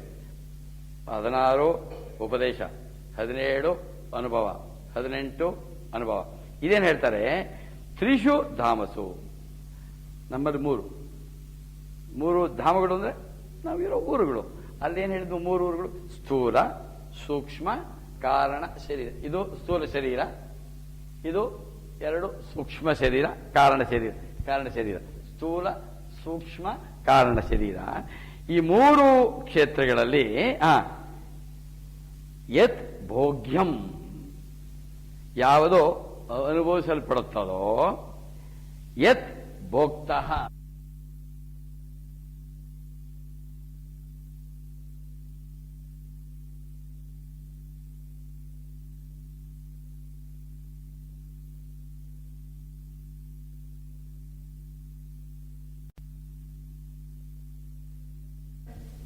ಇದು ಯಾವುದನ್ನು ನಾವು ಯಾವುದು ಅನುಭವಿಸಲ್ಪಡುವುದೋ ಇದು ಪ್ರಪಂಚ. ಇದು world of objects, world of emotions, world of thoughts ಅಂತ 3. ದೇಹದ ಮೂಲಕ ಇದು, ಮನಸ್ಸಿನ ಮೂಲಕ world of emotions and world of thoughts. ಈ ಎಲ್ಲ 3 ಯಾವುದು? ಅನುಭವಿಸೋದು, ಅನುಭವಿಸಲ್ಪಡುವ ವಸ್ತು. ಆಮೇಲೆ ಭೋಕ್ತ, ಒಂದು ವಸ್ತುವನ್ನು ಅನುಭವಿಸಬೇಕೆ ಭೋಕ್ತ, ಅದು ನನ್ನ ದೇಹದ ಮೂಲಕ ಬಂದಾಗ I will be the perceiver, I perceive the world of objects. ಇದು ಭೋಕ್ತ, ನಾನು ಭೋಕ್ತ. ಆಮೇಲೆ ಇದು ಆದ್ರಿಂದ ಏನಾಗುತ್ತೆ, ಭೋಗ, ಅನುಭವ, ಮೂರು ವಿಷಯ ಇದೆ. ಅನುಭವಿಸಲ್ಪಡುವ ವಸ್ತು, ಅನುಭವಿಸುವವನು, ಅನುಭವ. ಗುಲಾಬ್ ಜಾಮೂನ್ ಅದು ಅನುಭವಿಸಲ್ಪಡುವ ವಸ್ತು. ನಾನು ಇಲ್ಲಿ ಒಳಗಿಟ್ಕೊಂಡ್ರೆ ಅನುಭವಿಸುವವನು ನಾನು. ಅನುಭವಿಸುವ ನಾನು ಅಂದ್ರೆ ಕೆಲವು ವಿಚಾರಗಳಲ್ಲಿ ದೇಹ ಅನುಭವಿಸುತ್ತೆ, ಕೆಲವು ಮನಸ್ಸಿನ ಅನುಭವ, ಬುದ್ಧಿ ಅನುಭವ. ಸ್ವಲ್ಪ ಯೋಚನೆ ಮಾಡಬೇಕಿದೆ. ಮೂರು. ಈಗ ನಾನು ಹೇಳ್ತಾ ಇರೋದು ದೇಹದ ಅನುಭವ. ಅನುಭವಿಸಲ್ಪಡುವ ವಸ್ತು ಗುಲಾಬ್ ಜಾಮೂನ್. ಅನುಭವ ಒಳಗೆ ಹಿಂಗೆ ಇಟ್ಕೊಂಡ್ರೆ ಅನುಭವಿಸುವವನು, ಇಂದ್ರಿಯಗಳ ಮೂಲಕ ಅನುಭವಿಸುವವನು ನಾನು. ಅವಾಗ ಈ ಗುಲಾಬ್ ಜಾಮೂನ್ ತೆಗೆದು ಇಲ್ಲಿಟ್ಕೊಂಡ್ರೆ ನನಗೆ ಗುಲಾಬ್ ಜಾಮೂನ್ ಅನುಭವ ಆಗತ್ತೆ. ಅನುಭವ, ಅನುಭವಿಸಲ್ಪಡುವ ವಸ್ತು, ಅನುಭವಿಸುವವನು. ಇದಕ್ಕಂತಾರೆ ಮೂರು. ಈ ಭೋಗ ಇದೆ 190 ಭಾಗ ಭೋಗ. ಭೋಗ ಅಂದ್ರೆ ಅನುಭವ ಅಂತ. ಭೋಗ ಈಗ ನಮ್ಮ ಇದರಲ್ಲಂತೂ ಭೋಗ ಇಸ್ ದೊಡ್ಡ ಬೋಗಸ್ ಅಂತಾರೆ. ಭೋಗ ಬೋಗಸ್ ಸರಿಯಾಗಿ ನೋಡಿ, ಬೋಗಸೇ ಸತ್ಯ ನೋಡಿ. ವಿಚಿತ್ರ ಇದು. ಈ ಅನುಭವ ಆಗ್ತಾ ಇರೋದು ಇದು ಮೂರುಗಳಿಂದ. ಯಾವುದೋ ಈ ಮೂರು ಆಗ್ತಾ ಇದೆ. ಏನಂತಾರೆ, ತೇಭ್ಯ. ಆದರೆ ಇದು ಮೂರು: ಅನುಭವಿಸಲ್ಪಡುವ ವಸ್ತು, ಅನುಭವಿಸಲ್ಪಡುವುದು, ಅನುಭವಿಸುವನು, ಅನುಭವ, ಎಕ್ಸ್ಪೀರಿಯನ್ಸ್ಡ್, ಎಕ್ಸ್ಪೀರಿಯನ್ಸರ್, ಎಕ್ಸ್ಪೀರಿಯನ್ಸಿಂಗ್. ಮೂರು. ಇದು ಏನಂತಾರೆ, ಇದಕ್ಕಂತಾರೆ ತ್ರಿಪುಟಿಗಳು ಅಂತ. ತ್ರಿಪುಟಿ ವೇದಾಂತದಲ್ಲಿ ಈ ಪದ ಉಪಯೋಗಿಸ್ತಾರೆ. ತ್ರಿಪುಟಿಗಳು: ಭೋಗ್ಯಂ, ಭೋಕ್ತ, ಭೋಗ. ಏನಾಗತ್ತಂತೆ ಈ ಯಾವುದರಲ್ಲಿ, ತ್ರಿಷು ಧಾಮೇಶು, ಯಾವುದು ಸ್ಥೂಲ, ಸೂಕ್ಷ್ಮ, ಕಾರಣ ಶರೀರಗಳಲ್ಲಿ ಇದು ಆಗತ್ತೋ ಇದೊಂದು ಇಂಡಿಕೇಟರ್. ತೇಭ್ಯ ವಿಲಕ್ಷಣ. ಈ ಮೂರೂ ಇಲ್ಲ ಅಂತ. ಇದು ಮೂರುಗಳಿಂದ ಬೇರೆಯಾದ್ದು. ಅನುಭವಿಸೋದು ಅಲ್ಲ. ಆಕ್ಚುಲಿ ಸರಿಯಾಗಿ ನೋಡಿ, ಇದೆಲ್ಲ ಸುಳ್ಳು ಅಂತಾರೆ. ಇದಕ್ಕೆಲ್ಲದಕ್ಕಿಂತ ಭಿನ್ನವಾದ್ದು.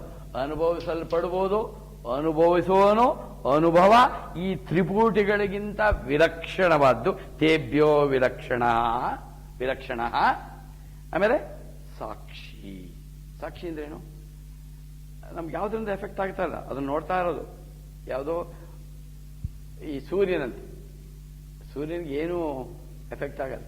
ಅದು ಹೇಳ್ತಾರಲ್ಲ, ಸಿನಿಮಾದಲ್ಲಿ ಹೇಳ್ತಾ ಇದ್ರು, ಒಂದು ಮದುವೆ ಮೆರವಣಿಗೆ ಹೋಗ್ಲಿ ಅಥವಾ ಫ್ಯೂನರಲ್ ಪ್ರೊಸೆಷನ್ ಹೋಗ್ಲಿ, ಅದರ ಪ್ರಕಾಶ ಇದ್ದೇ ಇರುತ್ತೆ. ಅದರಿಂದ ಅದು ಸಾಕ್ಷಿ. ಹಾಗೆ ನಾನು ಅದು ಸಾಕ್ಷಿ ಅಂದ್ರೆ ಶುದ್ಧ ಚೈತನ್ಯ. ಆಮೇಲೆ ಅದು ಚಿನ್ಮಾತ್ರ. ಚಿನ್ಮಾತ್ರ ಅಂದ್ರೆ ಜ್ಞಾನ ಸ್ವರೂಪ. ಇದು ಜೊತೆಗೆ ಇನ್ನೊಂದು ಕಡೆಯಲ್ಲಿ ಹೇಳ್ತಾರೆ, ಸದಾ ಶಿವ. ಶಿವ ಅಂದ್ರೆ ಮಂಗಳ. ಶಿವ ಅಂದ್ರೆ ಮಂಗಳ. ಸದಾ ಶಿವ, ಯಾವಾಗಲೂ ಮಂಗಳ, ಯಾವಾಗಲೂ ಆನಂದವನ್ನ ತರೋದು. ಯಾವುದೋ ಅಹಂ ಅಂತ ಇದರಲ್ಲಿ ಹೇಳ್ತಾರೆ. ತ್ರಿಷು ಧಾಮಸು ಯದ್ ಭೋಗ್ಯಂ ಭೋಕ್ತ ಭೋಗಶ್ಚ ಯತ್ ಭವೇತ್. ಆ ಮೂರುಗಳಿಂದ ಯಾವುದೋ ಸ್ಥೂಲ, ಸೂಕ್ಷ್ಮ, ಕಾರಣ ಶರೀರಗಳಲ್ಲಿ ಯಾವುದು ಅನುಭವಿಸಲ್ಪಡುವುದೋ, ಯಾವುದು ಅನುಭವಿಸುವನೋ, ಯಾವುದು ಅನುಭವವೋ, ಇದು ಯಾವುದು ಅಲ್ಲದೆ ಅವುಗಳಿಗಿಂತ ಬೇರೆಯಾದ್ದು.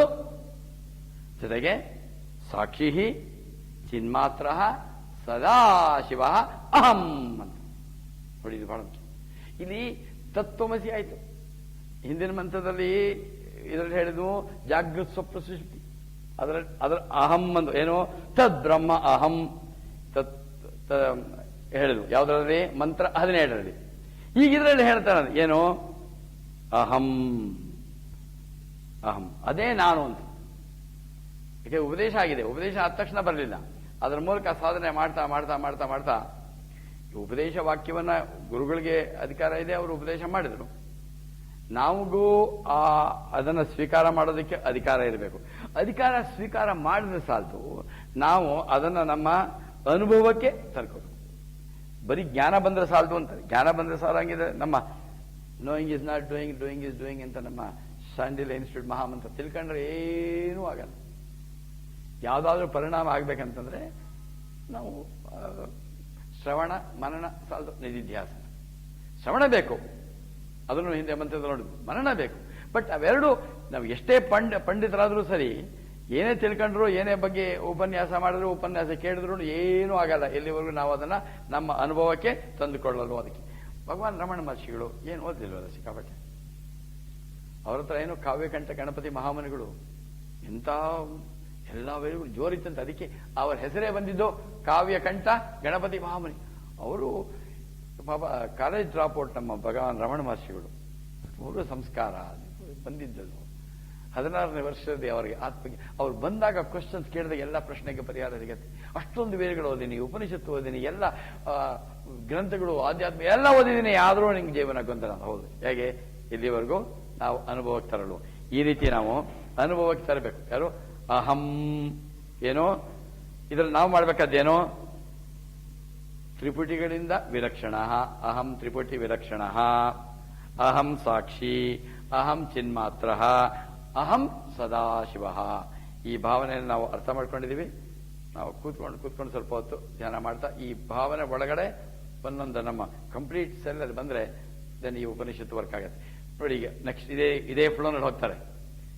ಮೊದಲು ತತ್ ಅಂತ ಹೇಳ್ತಾ ನೋಡಿ, ಫ್ಲೋ ಚೇಂಜ್ ನೋಡಿದಿರಲ್ಲ. ಈಗ 16 ಆದ್ಮೇಲೆ 17, 18, 19 ಇದೇ ಚೇಂಜ್ ಆಯ್ತು. ಉಪದೇಶ ಆದ ನಂತರ ಈ ಒಳ್ಳೆ ಶ್ರೇಷ್ಠವಾದ ಶಿಷ್ಯ ಅಶ್ವರಾಯನ ಅವನಲ್ಲಾದಂತ ಬದಲಾವಣೆ. ಇಲ್ಲಿ ನೋಡಿ ನೆಕ್ಸ್ಟ್ 19ನೇ ಮಂತ್ರ. ಮಯ್ಯೇವ ಸಕಲಂ ಜಾತಂ ಮಯಿ ಸರ್ವಂ ಪ್ರತಿಷ್ಠಿತಂ ಮಯಿ ಸರ್ವಂ ಲಯಂ ಯಾತಿ ತದ್ ಬ್ರಹ್ಮ ಅದ್ವಯಂ ಅಹಂ ಅಂತ. ಅಸ್ಯ ಅಹಂ, ಇದು ಬಹಳ ಮುಖ್ಯವಾದ ಮಂತ್ರ. ಅಹಂ ತತ್ ಅದ್ವಯಂ ಬ್ರಹ್ಮ ಅಸ್ಮಿ, ಇದು ಕೀವರ್ಡ್ ಇದರಲ್ಲಿ ನೋಡಿ. ಮಯ್ಯೇವ ಸಕಲಂ ಜಾತಂ ಮಯಿ ಸರ್ವಂ ಪ್ರತಿಷ್ಠಿತಂ ಮಯಿ ಸರ್ವಂ ಲಯಂ ಯಾತಿ. ನೋಡಿ, ಮಯಿ ಏವ ಸಕಲಂ ಜಾತಂ ಮಯಿ ಸರ್ವಂ ಪ್ರತಿಷ್ಠಿತಂ ಮಯಿ ಸರ್ವಂ ಲಯಂ ಯಾತಿ. ಯಾವುದು? ತದ್ ಬ್ರಹ್ಮ ಅದ್ವಯ ಬ್ರಹ್ಮ ಅಹಂ ಅಸ್ಮಿ ಅಂತ. ಇದಿಷ್ಟು ವಿವರಣೆ ಕೊಟ್ಟಿರೋದು. ಇದು ಅವನಲ್ಲಿ ಬರುತ್ತೆ ಏನಂತ, ನನ್ನಿಂದಾನೇ ಎಲ್ಲಾನು ಹುಟ್ಟುತ್ತೆ. ಮಯ್ಯೇವ ಸಕಲಂ ಜಾತಂ, ಸೃಷ್ಟಿ ಎಲ್ಲ ಪ್ರಪಂಚದ ಸೃಷ್ಟಿಯಾಗೋದು ನಾವು ಹೇಳೋದು ಅವನಿಂದ ಅಂತ. ಇಲ್ಲಿ ಸದ್ಯಕ್ಕೆ ಅವನಂತಾನೆ ತಗೊಳ್ಳುವ, ಟೆಂಪರರಿ, ಸ್ವಲ್ಪ ಒಂದು ಫ್ಯೂ ಮಿನಿಟ್ಸ್. ಮಯ್ಯೇವ ಸಕಲಂ ಜಾತ, ಪ್ರಪಂಚದ ಎಲ್ಲ ವಸ್ತುಗಳು ಅವನಲ್ಲಿ ಹುಟ್ಟುತ್ತೆ. ಇಲ್ಲಿ ಮೈ ಸರ್ವಂ ಪ್ರತಿಷ್ಠಿತಂ, ನನ್ನಲ್ಲೇ ಎಲ್ಲ ಇರುತ್ತೆ. ಸೃಷ್ಟಿ ಸ್ಥಿತಿ ಲಯ. ನೆಕ್ಸ್ಟ್ ಏನು? ಮೈ ಸರ್ವಂ ಲಯಂ ಯಾತಿ, ನನ್ನಲ್ಲಿಯೇ ಎಲ್ಲವೂ ಹುಟ್ಟುತ್ತದೆ, ನನ್ನಲ್ಲಿಯೇ ಎಲ್ಲವೂ ಇರುತ್ತದೆ ಸ್ಥಿತಿ, ನನ್ನಲ್ಲಿಯೇ ಎಲ್ಲವೂ ಲಯವಾಗುತ್ತದೆ. ಇದನ್ನ ಹಿಂದೆ ನೋಡಿದ್ದು. ಬಟ್ ಇಲ್ಲಿ ಮುಖ್ಯವಾದ್ದೇನೋ ಅದು ಏನೋ ನಾನು ಅಂತ. ತತ್ ಅದ್ವಯಂ ಬ್ರಹ್ಮ. ಇಷ್ಟೊತ್ತು ಏನ್ ಹೇಳಿದ್ನು? ಮೈ ಏವ ಸಕಲಂ ಜಾತುಂ, ಪ್ರಪಂಚದ ಎಲ್ಲ ವಸ್ತುಗಳು ಹುಟ್ಟುವುದು ಅವನಿಂದ. ಇಲ್ಲಿ ಹೇಳ್ಬೇಕೇನಂತ? ಅವನಿಂದ ಅನ್ಬಾರ್ದು, ನನ್ನಲ್ಲಿಯೇ ಎಲ್ಲಿ ಹುಟ್ಟಿದ. ಯಾವಾಗ? ಆ ಉಪದೇಶ ವಾಕ್ಯದ ಅನುಭವ ಆದ್ಮೇಲೆ. ನಾವೀಗ ಹೇಳಕ್ಕಾಗಲ್ಲ. ಅವನಿಗೆ ಆದ್ರಿಂದ ಉಪದೇಶದ ಅನುಭವ ಆದ್ಮೇಲೆ ಎಲ್ಲವೂ ಅವನಿಂದ ಹುಟ್ಟುತ್ತಿದೆ ಅಂತ ಇವಾಗ ಏನ್ ಹೇಳ್ತಾ ಇದ್ದಾನೆ? ಮಯ್ಯೇವ ಸಕಲಂ ಜಾತುಂ, ಎಲ್ಲವೂ ನನ್ನಲ್ಲೇ ಹುಟ್ಟುತ್ತದೆ, ಎಲ್ಲವೂ ನನ್ನಲ್ಲಿ ಇರುತ್ತದೆ, ಎಲ್ಲವೂ ನನ್ನಲ್ಲಿ ಲೀನವಾಗುತ್ತೆ. ಯಾವುದು? ಆ ಬ್ರಹ್ಮನಲ್ಲಿ ಅಂತ ಏನ್ ಹೇಳ್ತಾ ಇದೀವಿ ಸಾಮಾನ್ಯವಾಗಿ, ತತ್ ಅದ್ವಯಂ, ದ್ವಯ ಇಲ್ಲದೆ ಇರೋದು, ಬ್ರಹ್ಮ ಅಹಮಸ್ಮಿ, ಅಹಂ ಬ್ರಹ್ಮಾಸ್ಮಿ. ಈ ಅನುಭವ ಬರ್ಬೇಕು.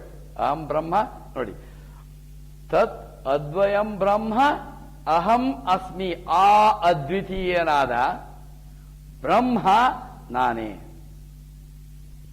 ಇದು ಹೇಳ್ದಂಗೆ ಈ ಸಮುದ್ರದಲ್ಲಿ ಬರುತ್ತೆ ಯಾವುದು, ವೇವ್ಸ್, ಅಲೆಗಳು, ತರಂಗಗಳು. ಅದು ಸಮುದ್ರದಲ್ಲಿ ಹುಟ್ಟೋದ್ರಿಂದಾನೆ ಸಮುದ್ರದಲ್ಲೇ ಇದ್ದು ಸಮುದ್ರದಲ್ಲಿ ಲಯವಾಗುತ್ತೆ. ಅದು ಹೇಳೋದು ಆಕ್ಚುಯಲ್ ಆಗಿ ಆ ಪ್ರತಿಯೊಂದು ಅಲೆಯು ಅದು ಸಮುದ್ರನೇ. ಸಮುದ್ರದ ಇದು ಅಂತ ಅದು ಸಮುದ್ರನೇ. ಅದು ಅಂತ ಬೇರೆ ಹೇಳಂಗಿಲ್ಲ, ಅದಕ್ಕೆ ಹೇಳೋದು ಅದ್ವಿತೀಯ ಅಂತ. ಅಥವಾ ಬೇರೆ ಬೇರೆ ಈ ಬೆಳಗ್ಗೆ ಹೇಳಿದ ಆಭರಣಗಳು ಹೇಳ್ತಾನೆ, ಈ ಉಂಗುರ ನನ್ನಿಂದಾನೆ ಹುಟ್ಟಿತು. ಯಾರು ಹೇಳೋದು? ಚಿನ್ನ ನನ್ನಲ್ಲಿ ಇದೆ, ಚಿನ್ನ ನನ್ನಲ್ಲೇ ಲಯವಾಗತ್ತೆ. ಚಿನ್ನದ ಬೇರೆ ಬೇರೆ ವೆರೈಟಿ ಆಭರಣಗಳು ಎಲ್ಲವೂ ಚಿನ್ನದಿಂದ ಬಂದು ಚಿನ್ನದಲ್ಲೇ ಇದ್ದು ಚಿನ್ನ. ಹಾಗೆ ಪ್ರಪಂಚ, ಅಥವಾ ಇದನ್ನ ಹೇಳ್ತಾರಲ್ಲ ಮಡಿಕೆ ಕುಡಿಕೆ, ಮಣ್ಣಿನ ಹೆಚ್ಚು ಅದು ಸರಿಯಾಗಿ ನೋಡಿದ್ರೆ ಮಣ್ಣೆ. ಅದು ತರ್ತರಾವರಿ ಕುಡಿಕೆಗಳು ಬೇರೆ ಬೇರೆ ಶೇಪಲ್ಲಿ ಮಾಡುತ್ತಾರೆ.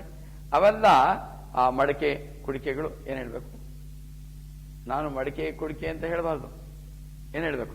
ನಾನು ಮಣ್ಣು. ಆಕಾರ ವಿಕಾರ ಶೇಪ್ ಚೇಂಜ್ ಮಾಡಿಬಿಟ್ರೆ, ತೆಗೆದ್ರೆ down with name, down with form ಅಂತ ಒಂದು ಸಂಸ್ಥೆ ನಾವು ಮಾಡೋದಾದ್ರೆ, ನೀನ್ ಮಡಿಕೆ, ನಿನ್ ಹೆಸರಲ್ಲ, ನೀನೇ ಯಾರು ಕಡೆಗೆ ಹೇಳ್ಬೇಕಾದ್ರು ಮಣ್ಣು, ನಾನ್ ಮಣ್ಣು. ಈ ಶೇಪ್ ಕೊಟ್ರೆ ಕುಡಿಕೆ, ಇದು ಮಡಿಕೆ, ಇನ್ನೊಂದು ಇದು. ಆ ರೂಪ ಇವುಗಳನ್ನ ತೆಗೆದ್ರೆ ಉಳಿಯೋದು ಮಣ್ಣು. ಆ ಮಡಿಕೆ ಆಗಿದ್ಯಾವಿಂದ? ಮಣ್ಣಿನಿಂದ ಬಂತು, ಮಣ್ಣಲ್ಲೇ ಇತ್ತು. ಕಡೆಗೆ ಅದು ಮಣ್ಣೆ, ಯಾವಾಗಲೂ ಮಣ್ಣೆ, ಅದು ಯಾವಾಗಲೂ ಮಣ್ಣೇನೆ. ನಾನು ಮಡಿಕೆ, ಅದು ನಾವು ಅಂದ್ಕೊಳ್ಳೋದು ನಾನು ಇವನು ನನ್ನ ಹೇಳ್ತೀವಿ. ಬಟ್ ಸರಿಯಾಗಿ ನೋಡ್ತಂತಂದ್ರೆ ಇದನ್ನ ಈ ಹಿಂದೆ ಉಪದೇಶ ಆಗಿರೋದ್ರಿಂದ ಹೇಳ್ತಾರೆ, ಮಯ್ಯೇವ ಸಕಲಂ ಜಾತಂ ಮೈ ಸರ್ವಂ ಪ್ರತಿಷ್ಠಿತಂ ಮೈ ಸರ್ವಂ ಲಯಂ ಯಾತಿ. ಇದರಲ್ಲಿ ಮುಖ್ಯವಾಗಿ ತತ್ ಅದ್ವಯ ಬ್ರಹ್ಮ ಅಹಂ ಅಸ್ಮಿ. ನೋಡಿ, ಈ 3 ಮಂತ್ರಗಳಲ್ಲಿ ಈ 16ನೇ ಮಂತ್ರದಲ್ಲಿ ಹೇಳಿದು ತತ್ ತ್ವಮೇವ ತ್ವಮೇವ ತದ್ ಉಪದೇಶ. 17ನೇ ಮಂತ್ರದಲ್ಲಿ ಏನ್ ಹೇಳಿದ್ವು? ಜಾಗೃತ ಸ್ವಪ್ನ ಸುಷುಪ್ತಾದಿ ಏನೇನು ಆಗ್ತಾ ಇದೆಯೋ ಎಲ್ಲ ಪ್ರಪಂಚದಲ್ಲಿ ಆಗುವಂಥದ್ದು. ಪ್ರಪಂಚಂ ಜಾಗೃತ ಸ್ವಪ್ನ ಸುಷುಪ್ತಾದಿ ಪ್ರಪಂಚಂ ಇದು ಪ್ರಕಾಶದೆ. ಆ ಪ್ರಕಾಶ ನಾನು. ತತ್ ಬ್ರಹ್ಮ ಅಹಂ ಅಂತ. ಆ ಬ್ರಹ್ಮ ನಾನೇ. ಇದು ಮಂತ್ರ 17. 18ನೇ ಮಂತ್ರದಲ್ಲಿ ಇದು 3 ಯಾವುದು ಪುರತ್ರಯಗಳು ಅಂತ ಏನು ನೋಡಿದೀವಿ. ಅದರಲ್ಲಿ ಈ ತ್ರಿಷುಧಾಮೇಸಿ ಭೋಕ್ತಂ ಭೋಗ್ಯಂ ಭೋಕ್ತ ಭೋಗ ಎಕ್ಸ್ಪೀರಿಯನ್ಸರ್ ಎಕ್ಸ್ಪೀರಿಯನ್ಸಿಂಗ್, ಇದು 3 ಶರೀರಗಳಲ್ಲಿ ಆಗ್ತಾ ಇರೋದು ನಾನೇ. ಅದಕ್ಕೆ ಅದು ಇದೆಲ್ಲ ನಾನೇ ಅಂತ ಹೇಳು. 19ರಲ್ಲಿ ಮತ್ತೆ ಹೇಳಿದ್ವು, ಎಲ್ಲ ಪ್ರಪಂಚದಲ್ಲಿ ಎಲ್ಲ ವಸ್ತುಗಳು ಹುಟ್ಟೋದು, ಇರೋದು, ಲಯವಾಗೋದು ಯಾವುದ್ರಲ್ಲಿ ಆಗತ್ತೋ ಇದು ಅಹಂ ತತ್ ಅದ್ವಯಂ ಬ್ರಹ್ಮ ಅಹಂ ಅಸ್ಮಿ. ಇದುವರೆಗೂ 15ನೇ ಮಂತ್ರದವರೆಗೂ ಒಂದು ತರ ಫ್ಲೋ ಇತ್ತು. 16ನೇ ಮಂತ್ರದಲ್ಲಿ ಆ ಉಪದೇಶ ಆದ್ಮೇಲೆ ಆ ಭಾವನೆ. ಈಗ ನಾವೇನ್ ಮಾಡಬೇಕು? ನಾವು ಇದನ್ನ ನಾವು ನಮ್ಮ ಧ್ಯಾನದಲ್ಲಿ ಒಂದು ಸಾರಿ ನಮ್ಮ ಜೀವನದಲ್ಲಿ ನಾನು ಈ ದೇಹ ಮನಸ್ಸು ಬುದ್ಧಿ ಅಲ್ಲ ಎನ್ನೋ ಭಾವನೆ ನಾವು ತಿಳ್ಕೊಂಡಿದ್ದೀವಿ. ಈಗ ನಮ್ಮ ಅನುಭವಕ್ಕೆ ಬಂದಾಗ ಇವಾಗ ತಿಳ್ಕೊಂಡಿದ್ದೀವಿ, ನಾನು ದೇಹ ಅಲ್ಲ, ನಾನು ಮನಸ್ಸಲ್ಲ, ನಾನು ಬುದ್ಧಿ ಅಲ್ಲ, ನಾನು ಆತ್ಮ, ಬುದ್ಧಿಯಿಂದ ತಿಳ್ಕೊಂಡಿದ್ವಿ.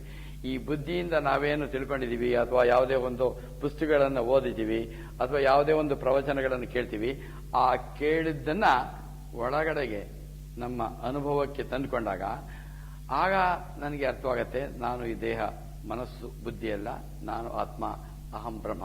ಇದು ಮೊದಲನೇದಾಗಿ ಅವನು ಅಶ್ವರಾನ ಕೇಳಿದ ಪ್ರಶ್ನೆ, ಮೊದಲನೇ ಪ್ರಶ್ನೆಗೆ ಹೋಗಿ ಅವನು ಹೇಳಿದ್ದು ಬ್ರಹ್ಮ ವಿದ್ಯಾಂ ಅರಿಹಿ. ಆ ಉಪದೇಶ ಆಯಿತು.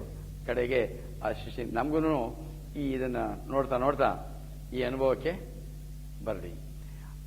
ಮುಖ್ಯವಾಗಿ 16 ಆದ್ರಿಂದ ಮತ್ತೆ ನಾನು ಕೇಳ್ಕೊಳ್ಳೋದೆ ಅಂದ್ರೆ ಮತ್ತೆ ಈಗ 16, 17, 18, 19 ಅದನ್ನ ಸ್ವಲ್ಪ ನಿಧಾನವಾಗಿ ಯೋಚನೆ ಮಾಡಿ ಮನನ ಮಾಡಿದ ಮೇಲೆ ಎಲ್ಲಿವರೆಗೂ ಮಾಡ್ಬೇಕಂತಂದ್ರೆ ನಾನು ಅದು, ನನಗೂ ಅದು ವ್ಯತ್ಯಾಸ ಇಲ್ಲ, ನಾನೇ ಬ್ರಹ್ಮ ಎಂಬ ನಮಗೇನು ಬುದ್ಧಿಯಿಂದ ತಿಳ್ಕೊಂಡಿದ್ದೀವಿ ಅದು ನನ್ನ ಅನುಭವಕ್ಕೆ ಬಂದಾಗ ನಾನು ದೇಹ ಮನಸ್ಸು ಬುದ್ಧಿ ಅಲ್ಲ, ಈ ಇದಲ್ಲ ಅನ್ನೋದು ಗೊತ್ತಾಗತ್ತೆ.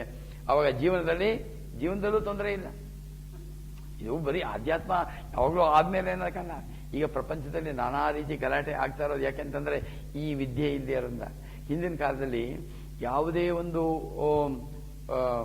ಉದ್ಯೋಗಕ್ಕೆ ಸಿದ್ಧ ಮಾಡ್ಬೇಕಂತಂದ್ರೆ ಮಕ್ಕಳನ್ನ ಮಾಡಿ ಅವ್ರನ್ನ ಗುರುಗಳ ಹತ್ರ ಕೊಡ್ತಾರೆ. ಆ ಗುರುಗಳು ಬೇರೆ ವಿದ್ಯೆಗಳ ಜೊತೆಗೆ ಆಧ್ಯಾತ್ಮ ವಿದ್ಯೆ ಆಧಾರವಾಗಿತ್ತು.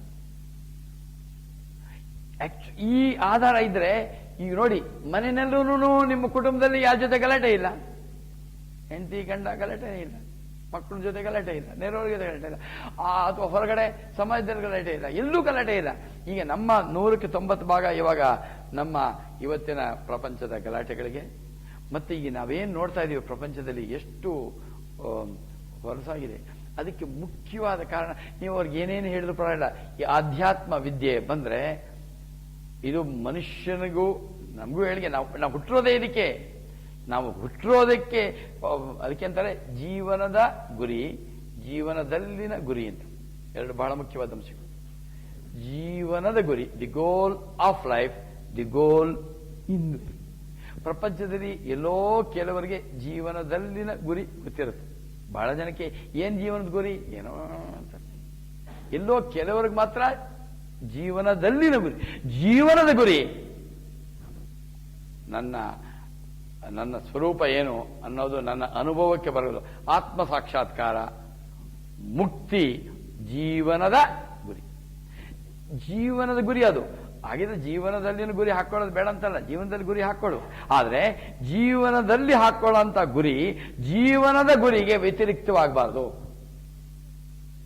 ಅದನ್ನ ಮುಖ್ಯವಾಗಿ ಇಟ್ಕೊಂಡು, ಅದಕ್ಕೆ ಹಿಂದಿನ ಕಾಲದಲ್ಲಿ ಅಧ್ಯಾತ್ಮ ವಿದ್ಯೆಯಲ್ಲಿ ಅವರಿಗೆ ಜೀವನದ ಗುರಿಯನ್ನು ಹೇಳ್ಕೊಡ್ತಾ ಇರೋದು. ಜೀವನದಲ್ಲಿನ goal of life, goal in life. ಜೀವನದ ಗುರಿ ಏನು? ಆತ್ಮ ಸಾಕ್ಷಾತ್ಕಾರ. ಪ್ರಥಮವಾಗಿ ನಾನು ಆತ್ಮ ಅನ್ನೋ ಅನುಭವವನ್ನ ಪಡ್ಕೊಳ್ಳೋದು ಆತ್ಮ ಸಾಕ್ಷಾತ್ಕಾರ. ಅವಾಗ ನನಗೆ ಮುಕ್ತಿ ಸಿಗತ್ತೆ. ಮುಕ್ತಿ ಸಿಗೋದು ಅಂದ್ರೆ ಸತ್ತ ಮೇಲೆ ಸಿಗೋದಿಲ್ಲ. ಸತ್ತ ಮೇಲೆ ಸಿಗಂಗಿದ್ರೆ ಎಲ್ರಿಗೂ ಸಿಗೋದಿಲ್ಲ. ಸದ್ಯದಲ್ಲಿ ನಾವು ಬದುಕಿರೋವಾಗಲೇ ಸಾಧನೆಗೆ ಸಾಧ್ಯ. ಅದಕ್ಕೆ ಹೇಳಿದ್ರೆ ಈ ವಾಸನ ಅಕ್ಷಯ ಮಾಡ್ಕೋಬೇಕಂದ್ರೆ ನಾವು ಯಾವುದೇ ರೀತಿಯಲ್ಲಿ ಹೆಂಗಾದ್ರೂ ಬಂದಿರಲಿ, ನಮ್ಮಲ್ಲಿ ಇರೋದು ನಮ್ಮ ಸ್ವಪ್ರಯತ್ನದಿಂದ. ಸ್ವಪ್ರಯತ್ನ ವಿಷಯಗಳನ್ನು ತಿಳ್ಕೊಂಡ್ರೆ ಸಾಲದು. ಅದನ್ನು ನಮ್ಮ ಜೀವನದಲ್ಲಿ ಅನುಭವಕ್ಕೆ ತಂದ್ಕೊಂಡು ನಾವು ಆತ್ಮ ಸಾಕ್ಷಾತ್ಕಾರ ನಮ್ಮ ಅಂತಿಮ ಗುರಿ. ಅದಕ್ಕೆ ಸಿಗೋದು ಆನಂದ. ಎಲ್ಲ ಋಷಿಗಳು ಹೇಳಿದ್ದಾರೆ. ನಮಗೂ ಒಂದೊಂದು ಚೂಚೂರು ಅವಾಗವಾಗ ಎಲ್ರಿಗೂ ಬರ್ತಾ ಇರುತ್ತೆ.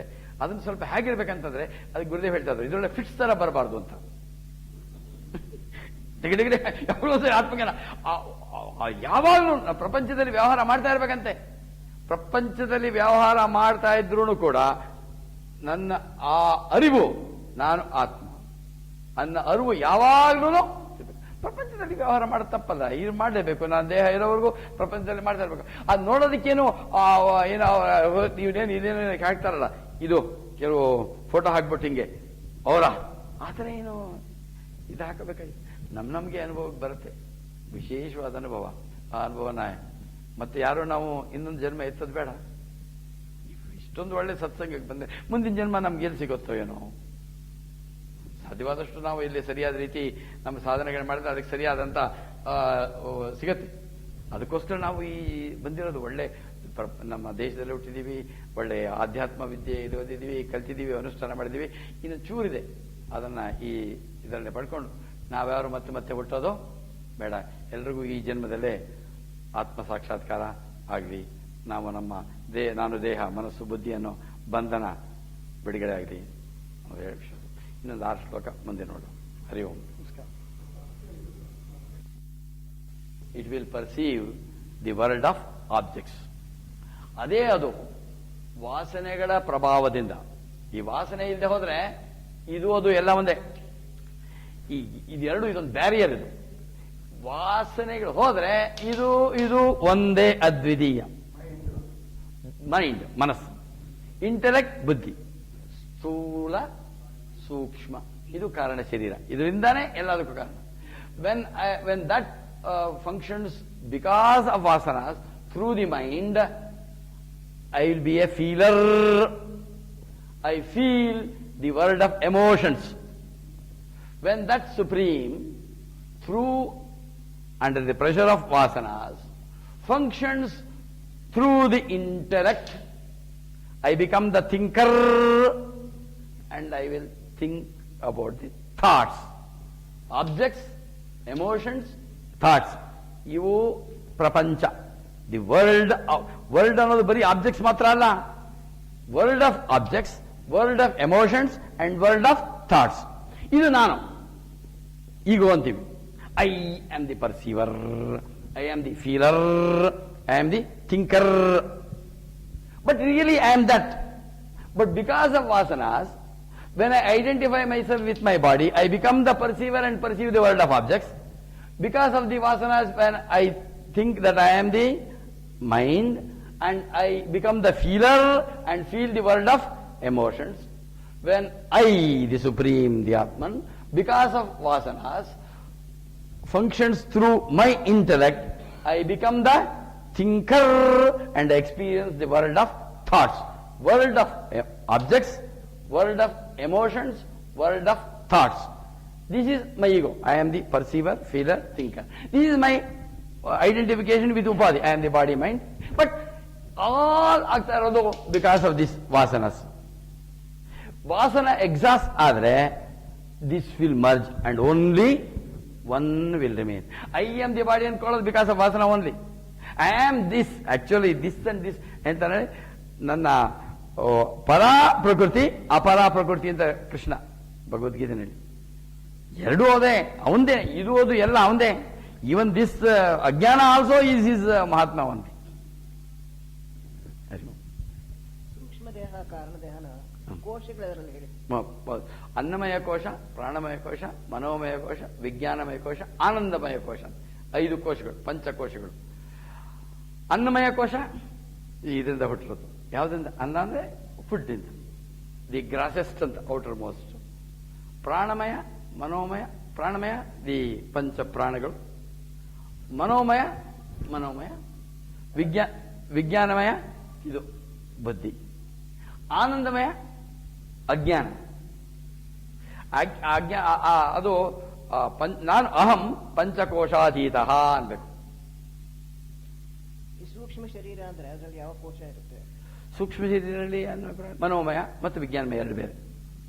ಸೂಕ್ಷ್ಮ ಶರೀರ 2, ಮನೋಮಯ ಮತ್ತೆ ವಿಜ್ಞಾನಮಯ.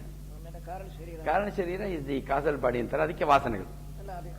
ಸುಷುಪ್ತಿ ನಿದ್ರೆನಲ್ಲಿ ವರ್ಕ್ ಆಗೋದು ಪಂಚಕೋಶ, ಆನಂದಮಯ ಕೋಶ. ಆನಂದ ಅಂದ್ರೆ ಆಕ್ಚುಲ್ ಆಗಿ ಆನಂದಮಯ ಕೋಶ ಯಾಕಂತಾರೆ ಅಂದ್ರೆ, ಆಕ್ಚುಲ್ ಆಗಿ ಸರಿಯಾಗಿ ನನಗೆ ಈ ಪ್ರಪಂಚದ ಹೆಂಡತಿ ಮಕ್ಕಳು ತಾಪತ್ರಯಗಳು ಏನಿಲ್ಲ, ಆದ್ರೂ ನನ್ನ ನಿಜವಾದ ಆನಂದ ಇಲ್ಲ ಅಲ್ಲಿ.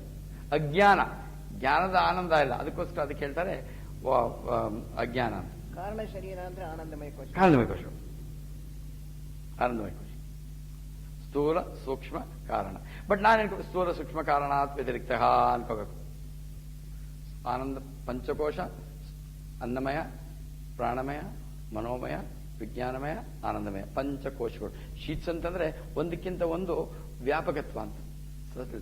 ಅಂಡ್ ಅದಕ್ಕೆ ಕಾರಣ ಶರೀರ ಅಂತ ಯಾಕೆ ಹೇಳ್ತೀವಿ ಅಂತಂದ್ರೆ, ಅಲ್ಲಿ ಅದು ಎಲ್ಲದಕ್ಕೂ ಕಾರಣವಾದ್ರಿಂದ. ಇದರಲ್ಲಿ ಸ್ಥೂಲ ಶರೀರ ಅನ್ನಮಯ, ಪ್ರಾಣಮಯ, ಮನೋಮಯ, ವಿಜ್ಞಾನಮಯ, ಮನಸ್ಸು, ಬುದ್ಧಿ. ಆನಂದಮಯ ವಾಸನಾ ಶರೀರ, ವಾಸನಾ ಶರೀರ.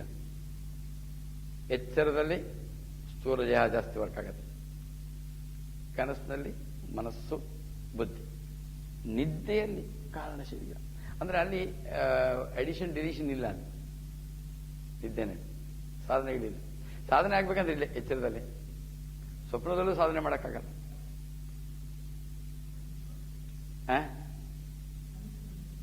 ಕನಸು ಶ್ರೇಷ್ಠವಾದ ಜನ್ಮ ಅಂತ ಮನುಷ್ಯನಿಗೆ ಮುಂಚಿನ ವಾಸನೆಗಳು ಹೇಗೆ ತೋರಿದ್ರೆ ನಮಗೆ ಈ ಜನ್ಮ ಪಡೆದಾಗ ಅತ್ಯಂತ ಶ್ರೇಷ್ಠವಾದ ಅಂತ ಹೇಳ್ಬೋದು. ಇದು ಬದುಕಿಗಿಂತನೂ ಶ್ರೇಷ್ಠವಾದ ಇದಕ್ಕಿಂತ ನಾವು ಸಾಧನೆ ಮುಂದಕ್ಕೆ ಹೋಗೋಣ. ಈ ಸಾಧನವಾದ್ದು ಶ್ರೇಷ್ಠವಾದ್ದು ಜನ್ಮ ಯಾಕೆ ಅಂತೀವಿ ಅಂದ್ರೆ ಇಲ್ಲಿ ಸಾಧನೆಗೆ ಅವಕಾಶ ಇದೆ ಅಂತ ಅಷ್ಟೇ. ಯಾಕೆಂದ್ರೆ ಪ್ರಪಂಚದಲ್ಲಿ ಪರಮಾತ್ಮ ಬೇರೆ ಯಾವ ಜೀವರಾಶಿ 83,99,999 ಜೀವರಾಶಿಗಳಿಗೆ ಕೊಡದೇ ಇರೋ ಅಂತ ಇದು ಕೊಟ್ಟಿದ್ದಾನೆ, ಆಲೋಚನಾ ಶಕ್ತಿ. ಅದೇ ಸಮಸ್ಯೆ. ಅದರಿಂದ ಬಟ್ ಈ ಶ್ರೇಷ್ಠವಾದ ಜನ್ಮವನ್ನ ಹಾನಿ ಮಾಡಿಕೊಳ್ಳಬೇಡಿರೋ ಹುಚ್ಚಪ್ಪಗಳಿರ ಅಂತ ಇಲ್ಲೇನು ಕೊಟ್ಬಿಟ್ಟಿದ್ದಾನೆ. ನಮ್ಗೆ ಒಳ್ಳೆ ಶ್ರೇಷ್ಠ ಜನ್ಮ ಮಾತ್ರ ಕೊಟ್ಟಿದ್ದಲ್ಲದೆ ನಾವು ಉದ್ಧಾರ ಮಾಡ್ಕೊಳ್ಳೋದಕ್ಕೂ ಕೊಟ್ಟಿದ್ದಾನೆ, ಹಾಳು ಮಾಡ್ಕೊಳ್ಳೋಕೆ ಕೊಟ್ಟಿದ್ದಾನೆ. ಉದ್ಧರೇದ ಆತ್ಮಾನಂ ಆತ್ಮಾನಂ ಅವಸಾದಿಯೇತ್. ಅವರು ಅದರಿಂದ ನಮ್ಮ ಉದ್ಧಾರ ಮಾಡೋಕ್ಕೂ ಶಕ್ತಿ ಇದೆ, ಹಾಳು ಮಾಡ್ಕೊಳ್ಳೋಕೆ ಶಕ್ತಿ ಇದೆ. ಇಲ್ಲ, ಬರುತ್ತೆ, ಬ್ಯಾಲೆನ್ಸ್ ಮಾಡ್ಬೋದು ನಾವು ಪುರುಷ ಪ್ರಯತ್ನದಿಂದ. ಆ ವಾಸನೆಗಳು ಬಂದಿರೋ ನನ್ನ ಹಿಂದಿನ ಅದರಿಂದ ಇದಕ್ಕೆ ಯಾರನ್ನೂ ಬ್ಲೇಮ್ ಮಾಡಂಗಿಲ್ಲ. ನನಗೆ ನಾನೇ ಕಾರಣ. ಇದರಲ್ಲಿ ಮಾತ್ರ ಈ ಹೆಂಡತಿ ಮಕ್ಕಳಿಗೂ ಸೇರಿಲ್ಲ. ನಿಮ್ಮ ಮನೆ ಬ್ಯಾಂಕ್ ಬ್ಯಾಲೆನ್ಸು, ಕಾರು, ಬಂಗ್ಲೆ ಟ್ರಾನ್ಸ್ಫರ್ ಮಾಡ್ಬೋದು. ಈ ವಾಸನೆಗಳು ಮಾತ್ರ ಪ್ಯಾನ್ ನಂಬರ್ ಅಂತೀವಲ್ಲ, ಪರ್ಮನೆಂಟ್ ಅಕೌಂಟ್ ನಂಬರ್ ನಮ್ದೇ ಟ್ರಾನ್ಸ್ಫರ್ ಇಲ್ಲ ಇದರಲ್ಲಿ. ಸರ್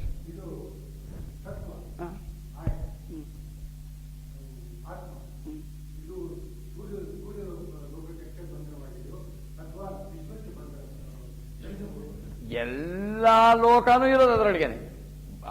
ಅದನ್ನು ಲಿಮಿಟ್ ಮಾಡಕ್ ಆಗದೇ ಇಲ್ಲ.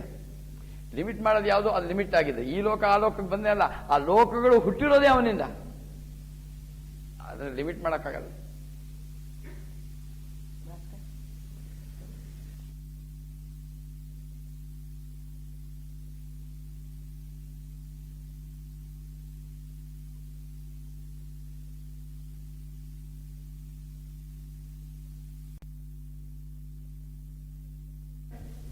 ಇದು ಯಾವುದನ್ನು ನಾವು ಯಾವುದು ಅನುಭವಿಸಲ್ಪಡುವುದೋ ಇದು ಪ್ರಪಂಚ. ಇದು world of objects, world of emotions, world of thoughts ಅಂತ ಮೂರು. ದೇಹದ ಮೂಲಕ ಇದು, ಮನಸ್ಸಿನ ಮೂಲಕ world of emotions and world of thoughts.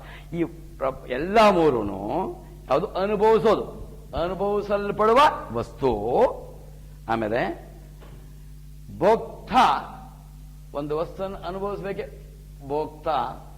ಅದು ನನ್ನ ದೇಹದ ಮೂಲಕ ಬಂದಾಗ I will be the perceiver, I perceive the world of objects. ಇದು ಭೋಕ್ತ, ನಾನು ಭೋಕ್ತ. ಆಮೇಲೆ ಇದು ಆದ್ರಿಂದ ಏನಾಗುತ್ತೆ, ಭೋಗ, ಅನುಭವ, ಮೂರು ವಿಷಯ ಇದೆ. ಅನುಭವಿಸಲ್ಪಡುವ ವಸ್ತು, ಅನುಭವಿಸುವವನು, ಅನುಭವ. ಗುಲಾಬ್ ಜಾಮೂನ್ ಅದು ಅನುಭವಿಸಲ್ಪಡುವ ವಸ್ತು. ನಾನು ಇಲ್ಲಿ ಒಳಗಿಟ್ಕೊಂಡ್ರೆ ಅನುಭವಿಸುವವನು ನಾನು. ಅನುಭವಿಸುವ ನಾನು ಅಂದ್ರೆ ಕೆಲವು ವಿಚಾರಗಳಲ್ಲಿ ದೇಹ ಅನುಭವಿಸುತ್ತೆ, ಕೆಲವು ಮನಸ್ಸಿನ ಅನುಭವ, ಬುದ್ಧಿ ಅನುಭವ. ಸ್ವಲ್ಪ ಯೋಚನೆ ಮಾಡಬೇಕಿದೆ ಮೂರು. ಈಗ ನಾನು ಹೇಳ್ತಾ ಇರೋದು ದೇಹದ ಅನುಭವ. ಅನುಭವಿಸಲ್ಪಡುವ ವಸ್ತು ಗುಲಾಬ್ ಜಾಮೂನ್. ಒಳಗೆ ಹಿಂಗೆ ಇಟ್ಕೊಂಡ್ರೆ ಅನುಭವಿಸುವವನು, ಇಂದ್ರಿಯಗಳ ಮೂಲಕ ಅನುಭವಿಸುವವನು ನಾನು. ಅವಾಗ ಈ ಗುಲಾಬ್ ಜಾಮೂನ್ ತೆಗೆದು ಇಲ್ಲಿಟ್ಕೊಂಡ್ರೆ ನನಗೆ ಗುಲಾಬ್ ಜಾಮೂನ್ ಅನುಭವ ಆಗತ್ತೆ. ಅನುಭವ, ಅನುಭವಿಸಲ್ಪಡುವ ವಸ್ತು, ಅನುಭವಿಸುವವನು. ಇದಕ್ಕಂತಾರೆ ಮೂರು. ಈ ಭೋಗ ಇದೆ 190 ಭಾಗ ಭೋಗ. ಭೋಗ ಅಂದ್ರೆ ಅನುಭವ ಅಂತ. ಭೋಗ ಈಗ ನಮ್ಮ ಇದರಲ್ಲಂತೂ ಭೋಗ ಇಸ್ ದೊಡ್ಡ ಬೋಗಸ್ ಅಂತ.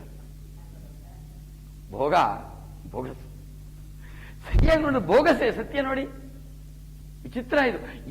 ಈ ಅನುಭವ ಆಗ್ತಾ ಇರೋದು ಇದು ಮೂರುಗಳಿಂದ. ಯಾವುದೋ ಈ ಮೂರು ಆಗ್ತಾ ಇದೆ. ಏನಂತಾರೆ, ತೇಭ್ಯ. ಆದರೆ ಇದು ಮೂರು: ಅನುಭವಿಸಲ್ಪಡುವ ವಸ್ತು, ಅನುಭವಿಸಲ್ಪಡುವುದು, ಅನುಭವಿಸುವನು, ಅನುಭವ, ಎಕ್ಸ್ಪೀರಿಯನ್ಸ್ಡ್, ಎಕ್ಸ್ಪೀರಿಯನ್ಸರ್, ಎಕ್ಸ್ಪೀರಿಯನ್ಸಿಂಗ್. ಮೂರು. ಇದು ಏನಂತಾರೆ, ಇದಕ್ಕಂತಾರೆ ತ್ರಿಪುಟಿಗಳು ಅಂತ. ತ್ರಿಪುಟಿ ವೇದಾಂತದಲ್ಲಿ ಈ ಪದ ಉಪಯೋಗಿಸ್ತಾರೆ. ತ್ರಿಪುಟಿಗಳು: ಭೋಗ್ಯಂ, ಭೋಕ್ತ, ಭೋಗ. ಏನಾಗತ್ತಂತೆ ಈ ಯಾವುದರಲ್ಲಿ ತ್ರಿಷು ಧಾಮೇಶು, ಯಾವುದು ಸ್ಥೂಲ ಸೂಕ್ಷ್ಮ ಕಾರಣ ಶರೀರಗಳಲ್ಲಿ ಇದು ಆಗತ್ತೋ, ಇದೊಂದು ಇಂಡಿಕೇಟರ್. ತೇಭ್ಯ ವಿಲಕ್ಷಣ, ಈ ಮೂರೂ ಇಲ್ಲ ಅಂತ, ಇದು ಮೂರುಗಳಿಂದ ಬೇರೆಯಾದ್ದು, ಅನುಭವಿಸೋದು ಅಲ್ಲ. ಆಕ್ಚುಲಿ ಸರಿಯಾಗಿ ನೋಡಿ ಇದೆಲ್ಲ ಸುಳ್ಳು ಅಂತಾರೆ. ಇದಕ್ಕೆಲ್ಲದಕ್ಕಿಂತ ಭಿನ್ನವಾದ್ದು, ಅನುಭವಿಸಲ್ಪಡುವುದು, ಅನುಭವಿಸುವನು, ಅನುಭವ, ಈ ತ್ರಿಪುಟಿಗಳಿಗಿಂತ ವಿಲಕ್ಷಣವಾದ್ದು. ತೇಭ್ಯೋ ವಿಲಕ್ಷಣ ವಿಲಕ್ಷಣ. ಆಮೇಲೆ ಸಾಕ್ಷಿ. ಸಾಕ್ಷಿ ಅಂದ್ರೇನು? ನಮ್ಗೆ ಯಾವುದರಿಂದ ಎಫೆಕ್ಟ್ ಆಗ್ತಾ ಇಲ್ಲ, ಅದನ್ನ ನೋಡ್ತಾ ಇರೋದು. ಯಾವುದೋ ಈ ಸೂರ್ಯನಂತೆ, ಸೂರ್ಯನಿಗೆ ಏನೂ ಎಫೆಕ್ಟ್ ಆಗಲ್ಲ. ಅದು ಹೇಳ್ತಾರಲ್ಲ, ಸಿನಿಮಾದಲ್ಲಿ ಹೇಳ್ತಾ ಇದ್ರು, ಒಂದು ಮದುವೆ ಮೆರವಣಿಗೆ ಹೋಗ್ಲಿ ಅಥವಾ ಫ್ಯೂನರಲ್ ಪ್ರೊಸೆಷನ್ ಹೋಗ್ಲಿ, ಅದರ ಪ್ರಕಾಶ ಇದ್ದೇ ಇರುತ್ತೆ. ಅದರಿಂದ ಅದು ಸಾಕ್ಷಿ. ಹಾಗೆ ನಾನು ಅದು ಸಾಕ್ಷಿ ಅಂದ್ರೆ ಶುದ್ಧ ಚೈತನ್ಯ. ಆಮೇಲೆ ಅದು ಚಿನ್ಮಾತ್ರ, ಚಿನ್ಮಾತ್ರ ಅಂದ್ರೆ ಜ್ಞಾನ ಸ್ವರೂಪ. ಇದು ಜೊತೆಗೆ ಇನ್ನು ಕಡೆಯಲ್ಲಿ ಹೇಳ್ತಾರೆ ಸದಾ ಶಿವ. ಶಿವ ಅಂದ್ರೆ ಮಂಗಳ, ಶಿವ ಅಂದ್ರೆ ಮಂಗಳ. ಸದಾ ಶಿವ, ಯಾವಾಗಲೂ ಮಂಗಳ, ಯಾವಾಗಲೂ ಆನಂದವನ್ನ ತರೋದು ಯಾವುದೋ ಅಹಂ ಅಂತ. ಇದರಲ್ಲಿ ಹೇಳ್ತಾರೆ ತ್ರಿಷು ಧಾಮಸು ಯದ್ ಭೋಗ್ಯಂ ಭೋಕ್ತ ಭೋಗಶ್ಚ ಯತ್ ಭವೇತ್.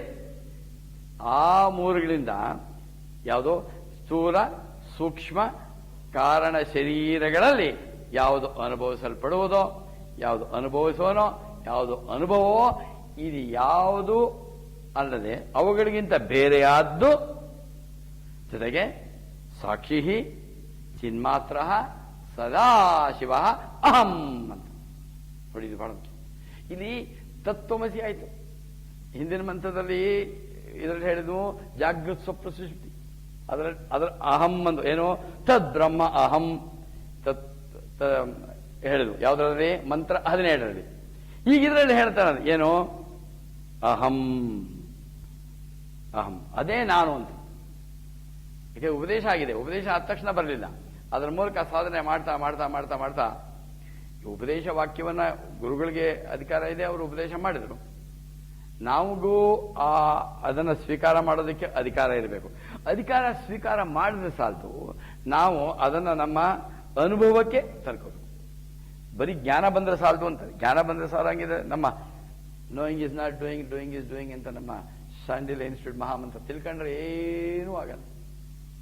ಯಾವುದಾದ್ರೂ ಪರಿಣಾಮ ಆಗ್ಬೇಕಂತಂದ್ರೆ ನಾವು ಶ್ರವಣ ಮನನ ಸಾಲದು, ನಿಧಿಧ್ಯಾಸನ. ಶ್ರವಣ ಬೇಕು, ಅದನ್ನು ಹಿಂದೆ ಮಂತ್ರದಲ್ಲಿ ನೋಡಿದ್ವಿ. ಮನನ ಬೇಕು.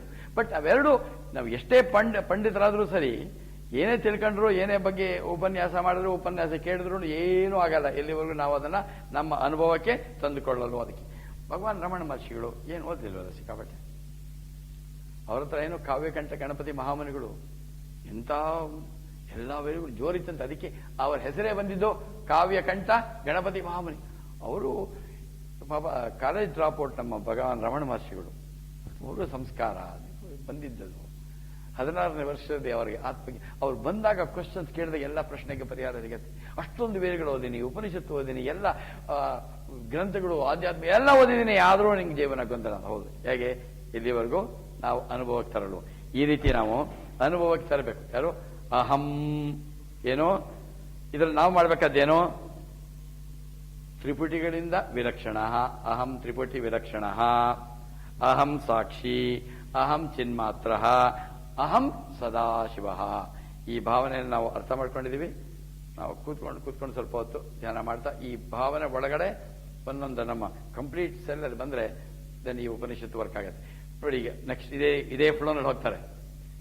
ಮೊದಲು ತತ್ ಅಂತ ಹೇಳ್ತಾ ಇದ್ರು, ನೋಡಿ ಫ್ಲೋ ಚೇಂಜ್ ನೋಡಿದಿರಲ್ಲ. ಈಗ 16 ಆದ್ಮೇಲೆ 17, 18, 19 ಇದೇ ಚೇಂಜ್ ಆಯ್ತು. ಉಪದೇಶ ಆದ ನಂತರ ಈ ಒಳ್ಳೆ ಶ್ರೇಷ್ಠವಾದ ಶಿಷ್ಯ ಅಶ್ವರಾಯನ ಅವನಲ್ಲಾದಂತ ಬದಲಾವಣೆ. ಇಲ್ಲಿ ನೋಡಿ ನೆಕ್ಸ್ಟ್ 19ನೇ ಮಂತ್ರ. ಮಯ್ಯೇವ ಸಕಲಂ ಜಾತಂ ಮಯಿ ಸರ್ವಂ ಪ್ರತಿಷ್ಠಿತಂ ಮಯಿ ಸರ್ವಂ ಲಯಂ ಯಾತಿ ತದ್ ಬ್ರಹ್ಮ ಅದ್ವಯಂ ಅಹಂ ಅಂತ. ಅಸ್ಯ ಅಹಂ, ಇದು ಬಹಳ ಮುಖ್ಯವಾದ ಮಂತ್ರ.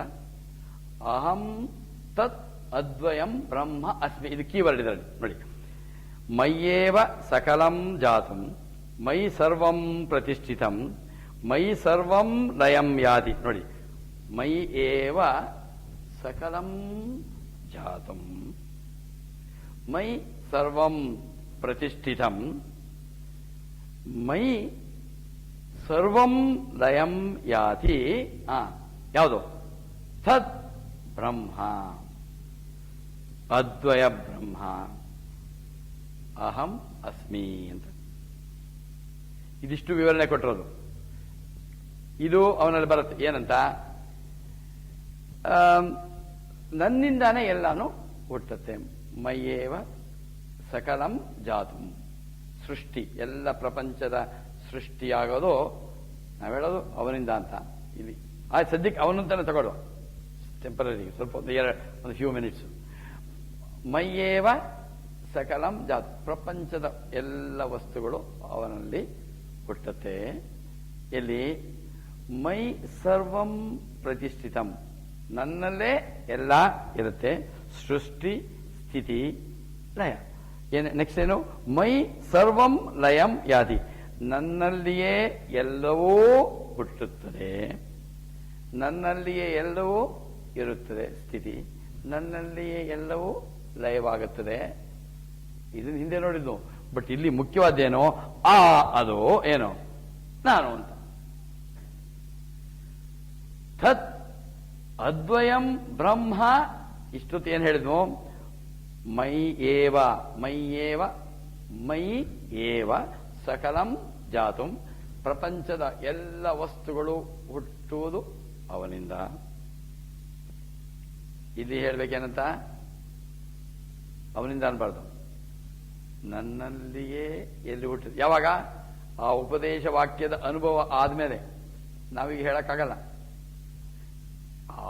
ಅವನಿಗೆ ಆದ್ರಿಂದ ಉಪದೇಶದ ಅನುಭವ ಆದ್ಮೇಲೆ ಎಲ್ಲವೂ ಅವನಿಂದ ಹುಟ್ಟುತ್ತಿದೆ ಅಂತ ಇವಾಗ ಏನ್ ಹೇಳ್ತಾ ಇದ್ದಾನೆ? ಮಯ್ಯೇವ ಸಕಲಂ ಜಾತುಂ, ಎಲ್ಲವೂ ನನ್ನಲ್ಲೇ ಹುಟ್ಟುತ್ತದೆ, ಎಲ್ಲವೂ ನನ್ನಲ್ಲಿ ಇರುತ್ತದೆ, ಎಲ್ಲವೂ ನನ್ನಲ್ಲಿ ಲೀನವಾಗುತ್ತೆ. ಯಾವುದು? ಆ ಬ್ರಹ್ಮನಲ್ಲಿ ಅಂತ ಏನ್ ಹೇಳ್ತಾ ಇದೀವಿ ಸಾಮಾನ್ಯವಾಗಿ?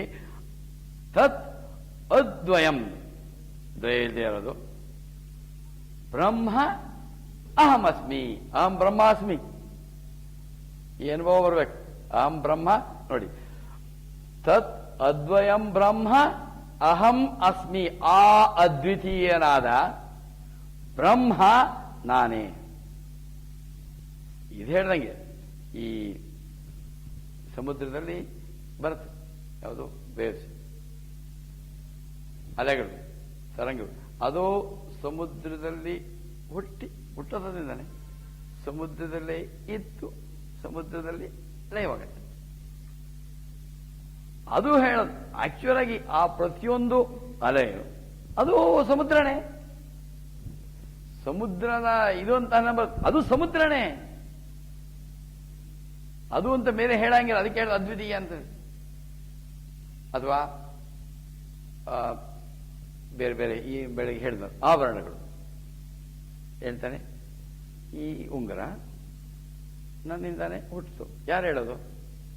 ಚಿನ್ನ ನನ್ನಲ್ಲಿ ಇದೆ, ಚಿನ್ನ ನನ್ನಲ್ಲೇ ಲಯವಾಗತ್ತೆ. ಚಿನ್ನದ ಬೇರೆ ಬೇರೆ ವೆರೈಟಿ ಆಭರಣಗಳು ಎಲ್ಲವೂ ಚಿನ್ನದಿಂದ ಬಂದು ಚಿನ್ನದಲ್ಲೇ ಇದ್ದು ಚಿನ್ನ. ಹಾಗೆ ಪ್ರಪಂಚ, ಅಥವಾ ಇದನ್ನ ಹೇಳ್ತಾರಲ್ಲ ಮಡಿಕೆ ಕುಡಿಕೆ, ಮಣ್ಣಿನ ಹೆಚ್ಚು ಅದು ಸರಿಯಾಗಿ ನೋಡಿದ್ರೆ ಮಣ್ಣೆ. ಅದು ತರ್ತರಾವರಿ ಕುಡಿಕೆಗಳು ಬೇರೆ ಬೇರೆ ಶೇಪಲ್ಲಿ ಮಾಡಿರ್ತಾರೆ. ಅವೆಲ್ಲ ಆ ಮಡಿಕೆ ಕುಡಿಕೆಗಳು ಏನ್ ಹೇಳ್ಬೇಕು? ನಾನು ಮಡಿಕೆ ಕುಡಿಕೆ ಅಂತ ಹೇಳಬಾರ್ದು. ಏನ್ ಹೇಳ್ಬೇಕು? ನಾನು ಮಣ್ಣು. ಆಕಾರ ವಿಕಾರ ಶೇಪ್ ಚೇಂಜ್ ಮಾಡಿಬಿಟ್ರೆ, ತೆಗೆದ್ರೆ down with name, down with form ಅಂತ ಒಂದು ಸಂಸ್ಥೆ ನಾವು ಮಾಡೋದಾದ್ರೆ, ನೀನ್ ಮಡಿಕೆ, ನೀನ್ ಹೆಸರಲ್ಲ, ನೀನೇ ಯಾರು ಕಡೆಗೆ ಹೇಳ್ಬೇಕಾದ್ರು ಮಣ್ಣು, ನಾನ್ ಮಣ್ಣು. ಈ ಶೇಪ್ ಕೊಟ್ರೆ ಕುಡಿಕೆ, ಇದು ಮಡಿಕೆ, ಇನ್ನೊಂದು ಇದು. ಆ ರೂಪ ಇವುಗಳನ್ನ ತೆಗೆದ್ರೆ ಉಳಿಯೋದು ಮಣ್ಣು. ಆ ಮಡಿಕೆ ಆಗಿದ್ಯಾವಿಂದ? ಮಣ್ಣಿನಿಂದ ಬಂತು. ಮಣ್ಣಲ್ಲೇ ಇತ್ತು. ಬೆಳಗ್ಗೆ ಅದು ಮಣ್ಣೆ, ಯಾವಾಗಲೂ ಮಣ್ಣೆ, ಅದು ಯಾವಾಗಲೂ ಮಣ್ಣೇನೆ. ನಾನು ಮಡಿಕೆ, ಅದು ನಾವು ಅಂದ್ಕೊಳ್ಳೋದು, ನಾನು ಇವನು ನನ್ನ ಹೇಳ್ತೀವಿ. ಬಟ್ ಸರಿಯಾಗಿ ನೋಡ್ತಂತಂದ್ರೆ ಇದನ್ನ ಈ ಹಿಂದೆ ಉಪದೇಶ ಆಗಿರೋದ್ರಿಂದ ಹೇಳ್ತಾರೆ, ಮಯ್ಯೇವ ಸಕಲಂ ಜಾತಂ ಮೈ ಸರ್ವಂ ಪ್ರತಿಷ್ಠಿತಂ ಮೈ ಸರ್ವಂ ಲಯಂ ಯಾತಿ. ಇದರಲ್ಲಿ ಮುಖ್ಯವಾಗಿ ತತ್ ಅದ್ವಯ ಬ್ರಹ್ಮ ಅಹಂ ಅಸ್ಮಿ. ನೋಡಿ, ಈ 3 ಮಂತ್ರಗಳಲ್ಲಿ ಈ 16ನೇ ಮಂತ್ರದಲ್ಲಿ ಹೇಳಿದು ತತ್ ತ್ವಮೇವ ತ್ವಮೇವ ತದ್ ಉಪದೇಶ. 17ನೇ ಮಂತ್ರದಲ್ಲಿ ಏನ್ ಹೇಳಿದ್ವು? ಜಾಗೃತ ಸ್ವಪ್ನ ಸುಷುಪ್ತಾದಿ ಏನೇನು ಆಗ್ತಾ ಇದೆಯೋ ಎಲ್ಲ ಪ್ರಪಂಚದಲ್ಲಿ ಆಗುವಂಥದ್ದು. ಪ್ರಪಂಚಂ ಜಾಗೃತ ಸ್ವಪ್ನ ಸುಷುಪ್ತಾದಿ ಪ್ರಪಂಚಂ ಯತ್ ಪ್ರಕಾಶದೆ, ಆ ಪ್ರಕಾಶ ನಾನು. ತತ್ ಬ್ರಹ್ಮ ಅಹಂ ಅಂತ, ಆ ಬ್ರಹ್ಮ ನಾನೇ. ಇದು ಮಂತ್ರ 17. 18ನೇ ಮಂತ್ರದಲ್ಲಿ ಇದು 3 ಯಾವುದು ಪುರತ್ರಯಗಳು ಅಂತ ಏನು ನೋಡಿದೀವಿ. ಅದರಲ್ಲಿ ಈ ತ್ರಿಷುಧಾಮಯಸಿ ಭೋಕ್ತಂ ಭೋಗ್ಯಂ ಭೋಕ್ತ ಭೋಗ ಎಕ್ಸ್ಪೀರಿಯನ್ಸರ್ ಎಕ್ಸ್ಪೀರಿಯನ್ಸಿಂಗ್, ಇದು 3 ಶರೀರಗಳಲ್ಲಿ ಆಗ್ತಾ ಇರೋದು ನಾನೇ. ಅದಕ್ಕೆ ಅದು ಇದೆಲ್ಲ ನಾನೇ ಅಂತ ಹೇಳು. 19ರಲ್ಲಿ ಮತ್ತೆ ಹೇಳಿದ್ವು, ಎಲ್ಲ ಪ್ರಪಂಚದಲ್ಲಿ ಎಲ್ಲ ವಸ್ತುಗಳು ಹುಟ್ಟೋದು, ಇರೋದು, ಲಯವಾಗೋದು ಯಾವುದ್ರಲ್ಲಿ ಆಗತ್ತೋ ಇದು ಅಹಂ ತತ್ ಅದ್ವಯಂ ಬ್ರಹ್ಮ ಅಹಂ ಅಸ್ಮಿ. ಇದುವರೆಗೂ 15ನೇ ಮಂತ್ರದವರೆಗೂ ಒಂದು ತರ ಫ್ಲೋ ಇತ್ತು. 16ನೇ ಮಂತ್ರದಲ್ಲಿ ಆ ಉಪದೇಶ ಆದ್ಮೇಲೆ ಆ ಭಾವನೆ. ಈಗ ನಾವೇನ್ ಮಾಡಬೇಕು? ನಾವು ಇದನ್ನ ನಾವು ನಮ್ಮ ಧ್ಯಾನದಲ್ಲಿ ಒಂದು ಸಾರಿ ನಮ್ಮ ಜೀವನದಲ್ಲಿ ನಾನು ಈ ದೇಹ ಮನಸ್ಸು ಬುದ್ಧಿ ಅಲ್ಲ ಎನ್ನೋ ಭಾವನೆ ನಾವು ತಿಳ್ಕೊಂಡಿದ್ದೀವಿ. ಈಗ ನಮ್ಮ ಅನುಭವಕ್ಕೆ ಬಂದಾಗ ಇವಾಗ ತಿಳ್ಕೊಂಡಿದ್ದೀವಿ, ನಾನು ದೇಹ ಅಲ್ಲ, ನಾನು ಮನಸ್ಸಲ್ಲ, ನಾನು ಬುದ್ಧಿ ಅಲ್ಲ, ನಾನು ಆತ್ಮ, ಬುದ್ಧಿಯಿಂದ ತಿಳ್ಕೊಂಡಿದ್ವಿ. ಈ ಬುದ್ಧಿಯಿಂದ ನಾವೇನು ತಿಳ್ಕೊಂಡಿದ್ದೀವಿ, ಅಥವಾ ಯಾವುದೇ ಒಂದು ಪುಸ್ತಕಗಳನ್ನು ಓದಿದ್ದೀವಿ, ಅಥವಾ ಯಾವುದೇ ಒಂದು ಪ್ರವಚನಗಳನ್ನು ಕೇಳ್ತೀವಿ, ಆ ಕೇಳಿದ್ದನ್ನ ಒಳಗಡೆಗೆ ನಮ್ಮ ಅನುಭವಕ್ಕೆ ತಂದುಕೊಂಡಾಗ ಆಗ ನನಗೆ ಅರ್ಥವಾಗತ್ತೆ, ನಾನು ಈ ದೇಹ ಮನಸ್ಸು ಬುದ್ಧಿ ಅಲ್ಲ, ನಾನು ಆತ್ಮ, ಅಹಂ ಬ್ರಹ್ಮ. ಇದು ಮೊದಲನೇದಾಗಿ ಅವನು ಅಶ್ವರಾನ ಕೇಳಿದ ಪ್ರಶ್ನೆ, ಮೊದಲನೇ ಪ್ರಶ್ನೆಗೆ ಹೋಗಿ ಅವನು ಹೇಳಿದ್ದು ಬ್ರಹ್ಮ ವಿದ್ಯಾಂ ಅರಿಹಿ. ಆ ಉಪದೇಶ ಆಯಿತು. ಕಡೆಗೆ ಆ ಶಿಷ್ಯ ನಮಗೂ ಇದನ್ನ ನೋಡ್ತಾ ನೋಡ್ತಾ ಈ ಅನುಭವಕ್ಕೆ ಬರಲಿ.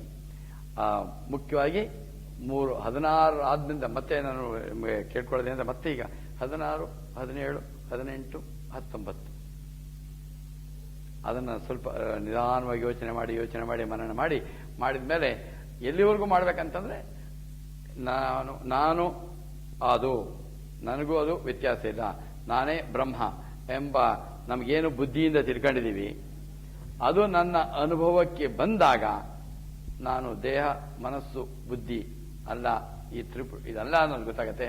ಅವಾಗ ಜೀವನದಲ್ಲೂ ತೊಂದರೆ ಇಲ್ಲ. ಇದು ಬರೀ ಆಧ್ಯಾತ್ಮ ಯಾವಾಗಲೂ ಆದ್ಮೇಲೆ ಏನಕ್ಕಲ್ಲ. ಈಗ ಪ್ರಪಂಚದಲ್ಲಿ ನಾನಾ ರೀತಿ ಗಲಾಟೆ ಆಗ್ತಾ ಇರೋದು ಯಾಕೆಂತಂದ್ರೆ ಈ ವಿದ್ಯೆ ಇಲ್ಲದೆ ಇರೋದ್ರಿಂದ. ಹಿಂದಿನ ಕಾಲದಲ್ಲಿ ಯಾವುದೇ ಒಂದು ಉದ್ಯೋಗಕ್ಕೆ ಸಿದ್ಧ ಮಾಡ್ಬೇಕಂತಂದ್ರೆ ಮಕ್ಕಳನ್ನ ಮಾಡಿ ಅವನ್ನ ಗುರುಗಳ ಹತ್ರ ಕೊಡ್ತಾರೆ. ಆ ಗುರುಗಳು ಬೇರೆ ವಿದ್ಯೆಗಳ ಜೊತೆಗೆ ಆಧ್ಯಾತ್ಮ ವಿದ್ಯೆ ಆಧಾರವಾಗಿತ್ತು. ಈ ಆಧಾರ ಇದ್ರೆ ಈಗ ನೋಡಿ, ಮನೆಯಲ್ಲೂ ನಿಮ್ಮ ಕುಟುಂಬದಲ್ಲಿ ಯಾರ ಜೊತೆ ಗಲಾಟೆ ಇಲ್ಲ, ಹೆಂಡತಿ ಗಂಡ ಗಲಾಟೆ ಇಲ್ಲ, ಮಕ್ಕಳ ಜೊತೆ ಗಲಾಟೆ ಇಲ್ಲ, ನೆರವರ ಜೊತೆ ಗಲಾಟೆ ಇಲ್ಲ, ಅಥವಾ ಹೊರಗಡೆ ಸಮಾಜದಲ್ಲಿ ಗಲಾಟೆ ಇಲ್ಲ, ಎಲ್ಲೂ ಗಲಾಟೆ ಇಲ್ಲ. ಈಗ ನಮ್ಮ 100ಕ್ಕೆ 90 ಭಾಗ ಇವಾಗ ನಮ್ಮ ಇವತ್ತಿನ ಪ್ರಪಂಚದ ಗಲಾಟೆಗಳಿಗೆ. ಮತ್ತೆ ಈಗ ನಾವೇನ್ ನೋಡ್ತಾ ಇದೀವಿ ಪ್ರಪಂಚದಲ್ಲಿ ಎಷ್ಟು ಹೊರಸಾಗಿದೆ. ಅದಕ್ಕೆ ಮುಖ್ಯವಾದ ಕಾರಣ, ನೀವು ಅವ್ರಿಗೆ ಏನೇನು ಹೇಳಿದ್ರು ಪರವಾಗಿಲ್ಲ, ಈ ಆಧ್ಯಾತ್ಮ ವಿದ್ಯೆ ಬಂದ್ರೆ ಇದು ಮನುಷ್ಯನಿಗೂ ನಮಗೂ ಹೇಳಿಕೆ. ನಾವು ಹುಟ್ಟಿರೋದೇ ಇದಕ್ಕೆ, ನಾವು ಹುಟ್ಟಿರೋದಕ್ಕೆ ಅದಕ್ಕೆ ಅಂತಾರೆ ಜೀವನದ ಗುರಿ, ಜೀವನದಲ್ಲಿನ ಗುರಿ ಅಂತ ಎರಡು ಬಹಳ ಮುಖ್ಯವಾದ ಅಂಶಗಳು. ಜೀವನದ ಗುರಿ, the goal of life, the goal in. ಪ್ರಪಂಚದಲ್ಲಿ ಎಲ್ಲೋ ಕೆಲವರಿಗೆ ಜೀವನದಲ್ಲಿನ ಗುರಿ ಗೊತ್ತಿರುತ್ತೆ. ಬಹಳ ಜನಕ್ಕೆ ಏನ್ ಜೀವನದ ಗುರಿ ಏನೋ ಅಂತ. ಎಲ್ಲೋ ಕೆಲವರಿಗೆ ಮಾತ್ರ ಜೀವನದಲ್ಲಿನ ಗುರಿ. ಜೀವನದ ಗುರಿ ನನ್ನ ಸ್ವರೂಪ ಏನು ಅನ್ನೋದು ನನ್ನ ಅನುಭವಕ್ಕೆ ಬರೋದು. ಆತ್ಮ ಸಾಕ್ಷಾತ್ಕಾರ, ಮುಕ್ತಿ ಜೀವನದ ಗುರಿ. ಜೀವನದ ಗುರಿ ಅದು. ಹಾಗಿದ್ರೆ ಜೀವನದಲ್ಲಿನ ಗುರಿ ಹಾಕೊಳ್ಳೋದು ಬೇಡ ಅಂತಲ್ಲ, ಜೀವನದಲ್ಲಿ ಗುರಿ ಹಾಕೊಳ್ಳು. ಆದ್ರೆ ಜೀವನದಲ್ಲಿ ಹಾಕೊಳ್ಳೋಂಥ ಗುರಿ ಜೀವನದ ಗುರಿಗೆ ವ್ಯತಿರಿಕ್ತವಾಗಬಾರ್ದು. ಅದನ್ನ ಮುಖ್ಯವಾಗಿ ಇಟ್ಕೊಂಡು, ಅದಕ್ಕೆ ಹಿಂದಿನ ಕಾಲದಲ್ಲಿ ಅಧ್ಯಾತ್ಮ ವಿದ್ಯೆಯಲ್ಲಿ ಅವರಿಗೆ ಜೀವನದ ಗುರಿಯನ್ನು ಹೇಳ್ಕೊಡ್ತಾ ಇರೋದು. ಜೀವನದಲ್ಲಿನ goal of life, goal in life. ಜೀವನದ ಗುರಿ ಏನು? ಆತ್ಮ ಸಾಕ್ಷಾತ್ಕಾರ. ಪ್ರಥಮವಾಗಿ ನಾನು ಆತ್ಮ ಅನ್ನೋ ಅನುಭವವನ್ನ ಪಡ್ಕೊಳ್ಳೋದು ಆತ್ಮ ಸಾಕ್ಷಾತ್ಕಾರ. ಅವಾಗ ನನಗೆ ಮುಕ್ತಿ ಸಿಗತ್ತೆ. ಮುಕ್ತಿ ಸಿಗೋದು ಅಂದ್ರೆ ಸತ್ತ ಮೇಲೆ ಸಿಗೋದಿಲ್ಲ. ಸತ್ತ ಮೇಲೆ ಸಿಗಂಗಿದ್ರೆ ಎಲ್ರಿಗೂ ಸಿಗೋದಿಲ್ಲ. ಸದ್ಯದಲ್ಲಿ ನಾವು ಬದುಕಿರೋವಾಗಲೇ ಸಾಧನೆಗೆ ಸಾಧ್ಯ. ಅದಕ್ಕೆ ಹೇಳಿದ್ರು, ಈ ವಾಸನ ಅಕ್ಷಯ ಮಾಡ್ಕೋಬೇಕಂದ್ರೆ ನಾವು ಯಾವುದೇ ರೀತಿಯಲ್ಲಿ ಹೆಂಗಾದ್ರೂ ಬಂದಿರಲಿ, ನಮ್ಮಲ್ಲಿ ಇರೋದು ನಮ್ಮ ಸ್ವಪ್ರಯತ್ನದಿಂದ. ಸ್ವಪ್ರಯತ್ನ ವಿಷಯಗಳನ್ನು ತಿಳ್ಕೊಂಡ್ರೆ ಸಾಲದು. ಅದನ್ನು ನಮ್ಮ ಜೀವನದಲ್ಲಿ ಅನುಭವಕ್ಕೆ ತಂದ್ಕೊಂಡು ನಾವು ಆತ್ಮ ಸಾಕ್ಷಾತ್ಕಾರ ನಮ್ಮ ಅಂತಿಮ ಗುರಿ. ಅದಕ್ಕೆ ಸಿಗೋದು ಆನಂದ. ಎಲ್ಲ ಋಷಿಗಳು ಹೇಳಿದ್ದಾರೆ. ನಮಗೂ ಒಂದೊಂದು ಚೂಚೂರು ಅವಾಗವಾಗ ಎಲ್ರಿಗೂ ಬರ್ತಾ ಇರುತ್ತೆ. ಅದನ್ನು ಸ್ವಲ್ಪ ಹೇಗಿರ್ಬೇಕಂತಂದ್ರೆ ಅದಕ್ಕೆ ಗುರುದೇವ್ ಹೇಳ್ತಾ ಇದ್ರು, ಇದರೊಳ್ಳೆ ಫಿಟ್ಸ್ ತರ ಬರಬಾರ್ದು ಅಂತ.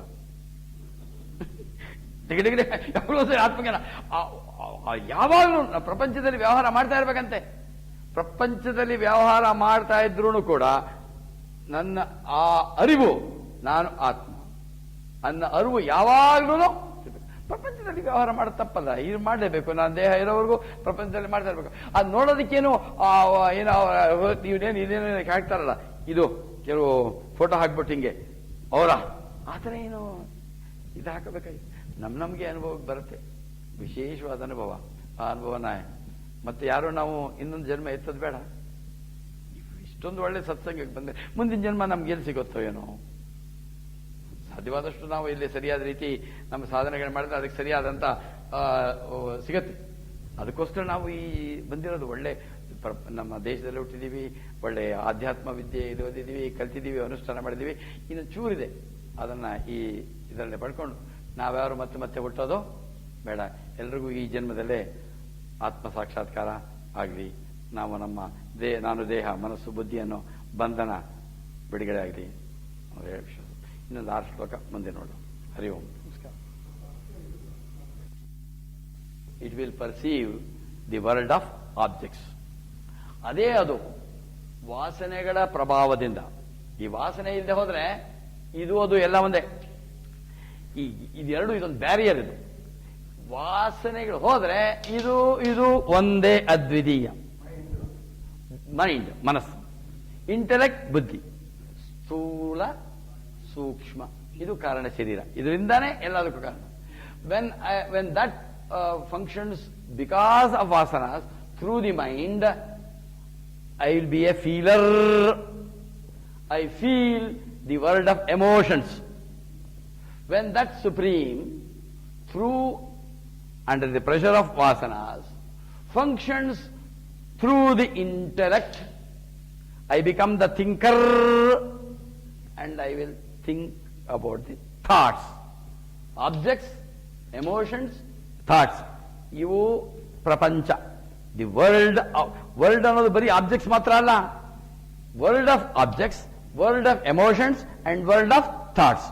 ಇದು ನಾನು ಈಗೋ ಅಂತೀವಿ. I am the perceiver, I am the feeler, I am the thinker. But really I am that. But because of vasanas, when I identify myself with my body, I become the perceiver and perceive the world of objects. Because of the vasanas, when I think that I am the mind, and I become the feeler and feel the world of emotions. When I, the Supreme, the Atman, because of vasanas, functions through my intellect, I become the thinker and experience the world of thoughts, world of objects, world of emotions, world of thoughts. This is my ego. I am the perceiver, feeler, thinker. This is my identification with Upadhi. I am the body, mind. But all ಆಗ್ತಾ ಇರೋದು because of this vasanas. ವಾಸನ exhaust ಆದರೆ this will merge and only one will remain. I am the body ಅನ್ಕೊಳ್ಳೋದು because of vasana only. I am this, actually this and this ಅಂತಾನೆ. ನನ್ನ ಪರಾ ಪ್ರಕೃತಿ ಅಪರಾ ಪ್ರಕೃತಿ ಅಂತ ಕೃಷ್ಣ ಭಗವದ್ಗೀತೆಯಲ್ಲಿ ಎರಡೂ ಅದೇ, ಅವಂದೇ. ಇದು ಅದು ಎಲ್ಲ ಅವಂದೇ.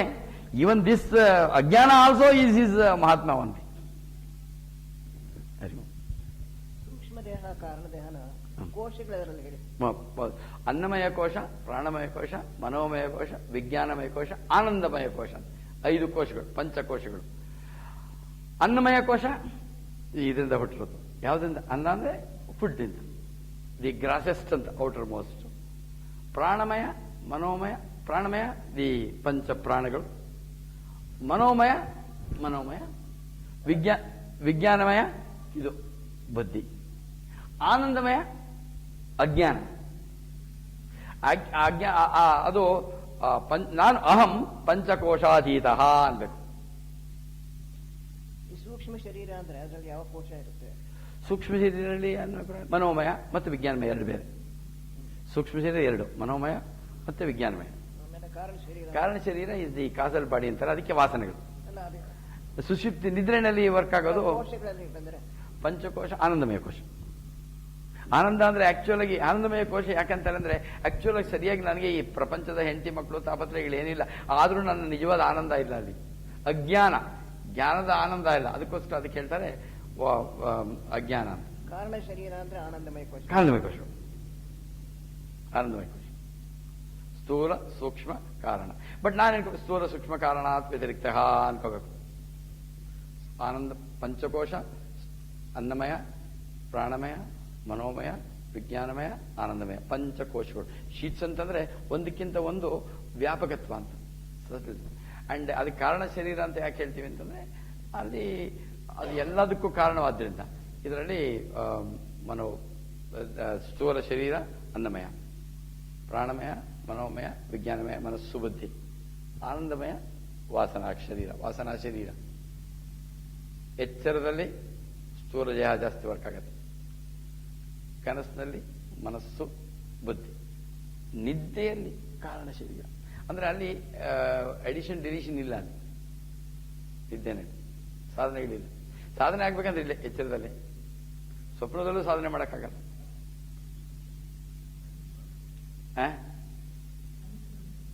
ಕನಸು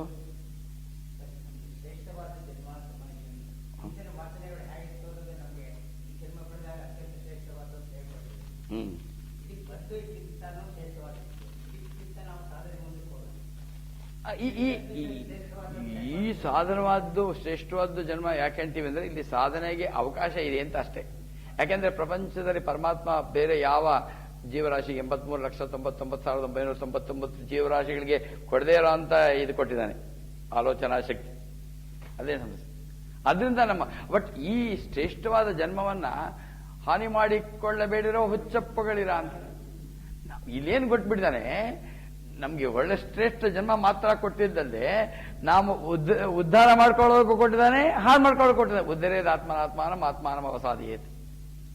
ಅವರು ಅದರಿಂದ ನಮ್ಮ ಉದ್ಧಾರ ಮಾಡೋಕ್ಕೂ ಶಕ್ತಿ ಇದೆ, ಹಾಳು ಮಾಡ್ಕೊಳ್ಳೋಕೆ ಶಕ್ತಿ ಇದೆ. ಇಲ್ಲ, ಬರುತ್ತೆ, ಬ್ಯಾಲೆನ್ಸ್ ಮಾಡ್ಬೋದು ನಾವು ಪುರುಷ ಪ್ರಯತ್ನದಿಂದ. ಆ ವಾಸನೆಗೆ ಬಂದರೂ ನನ್ನ ಹಿಂದಿನ ಅದರಿಂದ ಇದಕ್ಕೆ ಯಾರನ್ನೂ ಬ್ಲೇಮ್ ಮಾಡಂಗಿಲ್ಲ. ನನಗೆ ನಾನೇ ಕಾರಣ. ಇದರಲ್ಲಿ ಮಾತ್ರ ಈ ಹೆಂಡತಿ ಮಕ್ಕಳಿಗೂ ಸೇರಿಲ್ಲ. ನಿಮ್ಮ ಮನೆ ಬ್ಯಾಂಕ್ ಬ್ಯಾಲೆನ್ಸು, ಕಾರು, ಬಂಗ್ಲೆ ಟ್ರಾನ್ಸ್ಫರ್ ಮಾಡ್ಬೋದು. ಈ ವಾಸನೆಗಳು ಮಾತ್ರ ಪ್ಯಾನ್ ನಂಬರ್ ಅಂತೀವಲ್ಲ, ಪರ್ಮನೆಂಟ್ ಅಕೌಂಟ್ ನಂಬರ್, ನಮ್ದೇ ಟ್ರಾನ್ಸ್ಫರ್ ಇಲ್ಲ ಇದರಲ್ಲಿ. ಸರ್